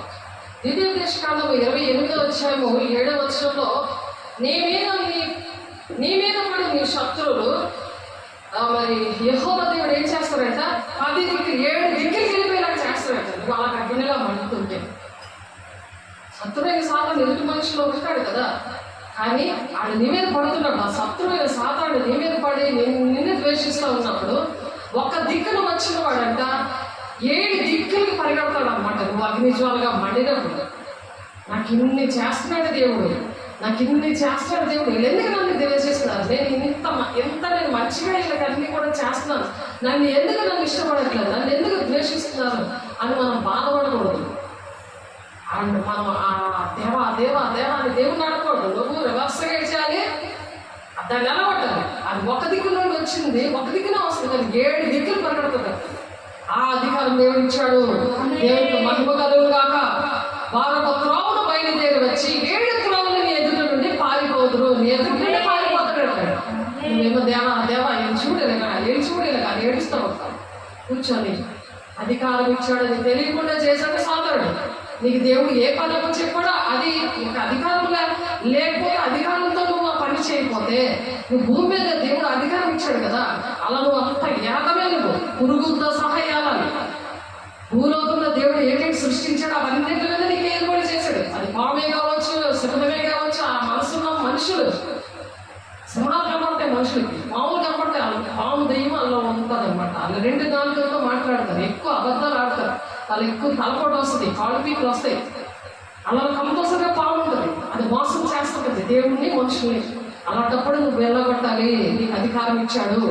భూమిలో ప్రతి జంతువు మీద కూడా, ప్రతి మనిషి మీద కూడా నీకు అధికారం ఇచ్చాడు. దేవుడేమో పరలోక రాజ్యం చూసుకుంటాడు. నీకు నాకు నరులమే కదా, మనం నరులమేనా? ఆయన పోలికలోనే ఆయన స్వరూపంతో చేశాడు కదా, ఆయన గుణాలతో. నువ్వు ఆ గుణాలు కాకుండా చేసావనుకో, నీలోని మొత్తం జంతువులన్నీ, ఆ జంతువులు ఎందుకు కనబడతాయంటే అలాంటి గుణాలు నీకున్నావని ఒప్పుకోవాలి. దేవునికి మహిమ కలుగును గాక. అక్కడ ఆ ద్వితీయోపదేశకాండము 1-14 వచనాలనే దేవుడు ఆశీర్వాదాలన్నీ ఉన్నాయి. దేవుని మాట వింటే ఆ 15వ అధ్యాయం 15వ వచనం ఉండే 68 వచనాల్లో ఉన్నాయి. మొత్తం తెగుళ్ళు, రోగాలు, ఆర్థిక ఇబ్బందులు, సమస్యలు, శోధనలు, మరి అన్నీ కూడా అక్కడ ఉన్నాయి. వినకపోతే వచ్చేవి 68, వింటే వచ్చేవి 14 ఆశీర్వాదాలు ఉన్నాయి. ఆ 14 ఆశీర్వాదాలే లేకే చాలా మంది ఈ 68 సమస్యలతో బాధపడుతున్నారు. అవి గమనించుకోవాలి. ఆ అధికారం ఏంటి, దేవుడిచ్చిన అధికారం ఏంటి, దేవుడిచ్చిన పని ఏంటి, అవన్నీ మనం గమనించడము గాక. మీరు లోకం మీద ఆధిపత్యం చేయండి అని చెప్తాడు. లోకాల మీద ఆధిపత్యం ఒక నాయకుడిగా, ఒక యజమానుడిగా. ఎందుకంటే రారాజ్య బిడ్డలం కదా, దేవుడు ఏర్పాటు చేసుకున్నాడు కదా. మిమ్మల్ని పరిశుద్ధులుగా ఉండడానికి నేను పిలిచాను, అపవిత్రంగా ఉండడానికి నేను పిలవలేదు. అంటే నువ్వు అపవిత్రమైన మనుషులతోటి అపవిత్రమైన మాట్లాడుకుంటూ చేస్తే అక్కడ ఇవన్నీ జరగవు. వాటి విషయంలోనే సమాధానం పడిన వాళ్ళే దేవుడు అలా నరులని భూలోకం వెళ్ళడానికి దేవుడు పిలిచాడు. తండ్రి చిత్తమది. అట్టి కృప దేవుడు మనందరికీ అనుగ్రహించును గాక. ఇది తెలియక మరి నేను చెప్పిన ప్రకారం చేయక ప్రభువా నన్ను ఎందుకు పిలుస్తున్నారు అంటున్నాడు ఆయన. నేను చెప్పిన ప్రకారం చేయక ప్రభువా నన్ను ఎందుకు పిలుస్తున్నారు? నా తండ్రి చిత్తం నెరవేర్చడంలో పరలోక రాజ్యం వారికి, పరలోక రాజ్యం వారికి అంటున్నాడు. మత్తయి 7:21, మత్తయి 7:13-15 చూస్తే అబద్ధ ప్రవక్తల గురించి జాగ్రత్త పడండి అంటున్నాడు. ఎంతమంది నూతన సృష్టిగా ఉన్నాను అని నేను మీకు ఈ విషయంలో తెలుస్తుంది. నేను నూతన సృష్టిని, పాతవన్నీ గతించిపోయే పాత జీవితం అంతా పోయింది, నన్ను నూతన సృష్టిగా చేశాడు. నూతనమైన ఆత్మ, నూతనమైన జీవితం, నూతనమైన మహిమతో నన్ను నింపాడు. నేను నూతన సృష్టిని అని చెప్పి ఎంతమంది అలా అనుకుంటున్నారు? ఎంతమంది దేవుడిని కలిగి ఉన్నారు? ఇవన్నీ కూడా ఆలోచించుకోవాలి. ప్రతి ఒక్కరు కూడా దినము కూడా అలా నూతన పరచబడాలని దేవుడు ఆశపడుతున్నారు. దేవుని బిడ్డ ఇక జీవిస్తుంది నేను కాదు, నాలో క్రీస్తే జీవిస్తున్నాడు అని అనుకోవాలి. నేను ఇక జీవించేది నాలో క్రీస్తే జీవిస్తున్నాడు అని పౌలు చెప్పాడు. గలతీ పత్రికలో ఉంటుంది అన్నమాట. కాబట్టి నేను కాదు, క్రీస్తే జీవిస్తున్నాడు. ఆయన ఎలా జీవించాడు అది అప్పుడు గుర్తొస్తాయి. అవి నేర్చుకోవాలి. గుర్తు రాకపోతే దేవుడిని అడిగి తెలుసుకోవాలి, సేవకులను అడిగి తెలుసుకోవాలి. నేను యేసే శరీరంలో అవయవంగా ఉన్నాను అని అప్పుడు తెలుస్తుంది. యేసే శరీరంలో నేను అవయవంగా ఉన్నాను, అవయవంగా ఉండి నేను సంఘానికి, గ్రామానికి, దేశానికి నేను ఉపయోగకరంగా ఉండాలి అని ఆలోచించాలి. అప్పుడు అటువంటి ఆలోచన వస్తాయి. లేకపోతే నా రాజ్యం కట్టుకుంటాను, నాది నాది అనుకుని ధనాపేక్షతో ఉంటే దేవుడి వాక్యం ఎంతో శ్రేష్టమైనదని పాడుకున్నాడు కాదు. అలా బ్రతకాలని దేవుడు ఆశీర్వదిస్తున్నాడు. దేవుని బిడ్డ ఆత్మహత్య, మరి ఇక్కడ ఆత్మ చనిపోయిందనే విషయం కూడా చాలా మందికి తెలియదు. అది ఆత్మ ఉన్నది కానీ అది చనిపోయినలాగా ఉందని లేనప్పుడు లేకపోతే చురుగ్గా ఉంటారు. అలా మడ్డిదనం వచ్చేస్తుంది. మట్టిగా ఉంటారు, వాక్యం గుర్తుండదు, అలా నిద్ర మొత్తే అలా వస్తూ ఉంటుంది అన్నమాట. కాబట్టి ఏంటి గాలేస్తే అటు వెళ్ళిపోయేటట్టుగా వాళ్ళు ఉండకూడదు. అలాగా చూడండి, ఆ మాట ఉంటుంది. ఎఫెసీయులకు రాసిన పత్రికలో ఉంది. ఎఫెసీయులకు రాసిన పత్రికలో 4వ అధ్యాయంలో, అనగా క్రీస్తునకు కలిగిన సంపూర్ణతకు సమానమైన సంపూర్ణత గలవార మగ వరకు ఆయన ఏలాగా నియమించాను. పరిశుద్ధులు సంపూర్ణులగునట్లు క్రీస్తు శరీరము క్షమాభివృద్ధి చెందుటకు పరిచర్య ధర్మము జరుగుటకు ఆయన కొందరు అపోస్తులుగా, కొందరు ప్రవక్తలుగా, కొందరు స్వార్థికులుగా, కొందరు కాపరులుగా, కొందరు ఉపదేశులుగా నియమించాను. అందువలన మనం ఇక మీదట పసిపిల్లలమై ఉండి మనుషుల మాయోపాయముల చేత వంచనతోనూ తప్పు మార్గములకు లాగు కుయుక్తితోనూ గాలికి కొట్టుకొని పోవునట్లు కల్పింపబడిన ప్రతి ఉపదేశములకు ఇటు అటు కొట్టుకొని పోవచ్చు, అల్లా చేత ఎగురు కొట్టబడిన వారై ఉండక. ఎప్పుడైతే క్రీస్తు కలిగి సంపూర్ణత లేకపోతే ఇలా గాలికి ఎగిరిపోతూ ఉంటారనమాట. అటు ఇటు మైండ్ అలా వెళ్ళిపోతుంటుంది. ఎక్కడైనా దేవుడు ఉన్నాడు కదా అలా వెళ్ళిపోతారు. అలా అవ్వకుండా ఎలా ఉండమంటారు? ప్రేమ కలిగి సత్యము చెప్పచ్చు. క్రీస్తు వల్లే ఉండేటప్పుడు మనం అన్ని విషయంలో ఎదుగుదాము అంటున్నారు. అలాగా మనం ఎదగాలని దేవుడు ఆశపడుతున్నాడు. దేవుని బిడ్డ దేవుడి మాటలు దీవించును గాక. ప్రార్థన చేసుకుందాము. మహిమ గల దేవ, మహాగరుడ, మహోన్నతుడ, పరిశుద్ధుడు పరిశుద్ధుడు పరిశుద్ధుడని నిత్యము కొనియాడబడుచున్న తండ్రి వాక్యాలు నూనెంతగా ఫలవంతంగా పరిపూర్ణించండి. చేతులైతే ప్రార్థన చేసిన ప్రతి ఒక్క బిడ్డని అయా మీరు దీవించండి, దిగుమటాలను కుమరించండి, నీ అభిషేకంతో నింపండి. అయా నరులకి నాయన నువ్వు ఏలుబడి చేయమని చెప్పావు నాయన. రారాజు బిడ్డలుగా నాయన అయా మీరు ఎంచుకున్నారు ప్రభా మమ్మల్ని. ప్రభా అయా తల్లి నాయన మీకు వందనాలు స్తోత్రాలు ప్రభా. చురుగ్గా పని చేయడానికి ఆటంకపరుస్తూ దురాత్మ శక్తులారా యేసునామములో కాలిపోవాలి గాక, యేసునామములో కాలిపోవాలి గాక, నామంలో కాలిపోవాలి గాక. శత్రువులను పగ తీర్చుకున్న వారిని మాన్పివేటిగా నీ విరోధులను బట్టి బాలుల యొక్క చంటి పిల్లల యొక్క స్తుతుల మూలంగా నువ్వు దుర్గమును స్థాపించి ఉన్నామంటున్నావు నాయన.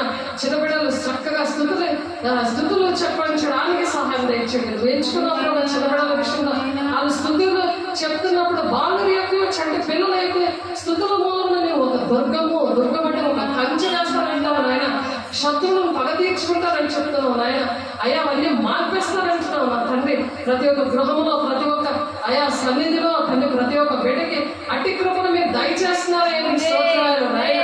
అయా యాదైనా నా అంతటే నేనే మాట్లాడలేదు అని చెప్తున్నావు నాయన. నేను ఏమి మాట్లాడాలో, ఏమి మాట్లాడుదునో దాన్ని గురించి నన్ను పంపిన తండ్రియే నాకు ఆజ్ఞాపిస్తున్నాడు అని చెప్తున్నావు ప్రభా. నా తండ్రి ఇదిగో నాయన నాకు ఆజ్ఞాపించి నా తండ్రి నాయన ఏమి మాట్లాడాలో అవన్నీ మీరు నీ బిడ్డలకి నాకు నాయన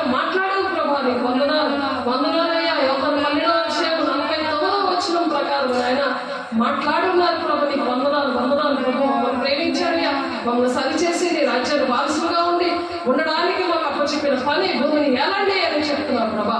అయ్యా ఏలడానికి కావలసిన అభిషేకాన్ని, కావలసిన అయ్యా మహిమను మా మీద కుమ్మరిస్తున్నారు దేవా. నీకు స్తోత్రాలు స్తోత్రాలు. మహిమ గల దేవ అయ్యా, క్రీస్తు యేసునందు ఆయన మనకు చేసిన ఉపకారము ద్వారా అత్యధికమైన తన కృపా మహదేశ్వరమును రాబో యుగములలో కనపరచుట నిమిత్తము ఆయన క్రీస్తు యేసునందు మనము ఆయనతో కూడా లేపి పరలోకముందు ఆయనతో కూడా కూర్చుండ పెట్టాలని ప్రభు నా తండ్రి ఆశ కలిగి ప్రభావాన్ని ఎవరి 2:6-7 ప్రకారాలను మమ్మల్ని దీవించినందుకు, ఆశీర్వదించినందుకు అయ్యా, ప్రతి దురాత్మ శక్తులు యేసునామమున మీరు కాల్చి కాల్చి అవన్నీ లయమైపోవాలి కాక. ప్రతి ఒక్క బిడల ప్రభు చేతులెత్తి ప్రార్థన చేస్తున్నారు అయ్యా. మరి గృహాల్లోని ప్రభు, వాళ్ళ ఇంటిలోని ఎక్కడ వింటున్నారో ప్రభు, ఆఫ్లైన్ లో వింటున్న ప్రతి ఒక్క బిడకి నేను అట్టి కృపను, అట్టి మహిమను మీరు కుమ్మరించి నీ సాక్షిగా నిలబెట్టుకొని అయ్యా నా తండ్రి నాయన మీరే సమస్తమున అయ్యా తనను ప్రేమించి వారికి సమకూడి చేస్తున్నందుకు ప్రతి వాగ్దానాన్ని కూడా మీరు నెరవేర్చుకుని మహిమ ఘనత ప్రభావం మీరే పొందుకుంటున్నారు. వందనాలు స్తోత్రాలు చెల్లిస్తూ యేసే పరిశుద్ధ నామములో బ్రతిమలాడి వేడుకుంటున్నాం తండ్రి. ఆమేన్. తండ్రి యొక్క దీవెన, కుమారుని యొక్క కృప, పరిశుద్ధాత్మ యొక్క నిత్య సహవాసం సదా కాలము తోడైంది ప్రతి ఒక్కరికి నడిపించును గాక. ఆమేన్. దేవునికి మహిమ కలుగును గాక.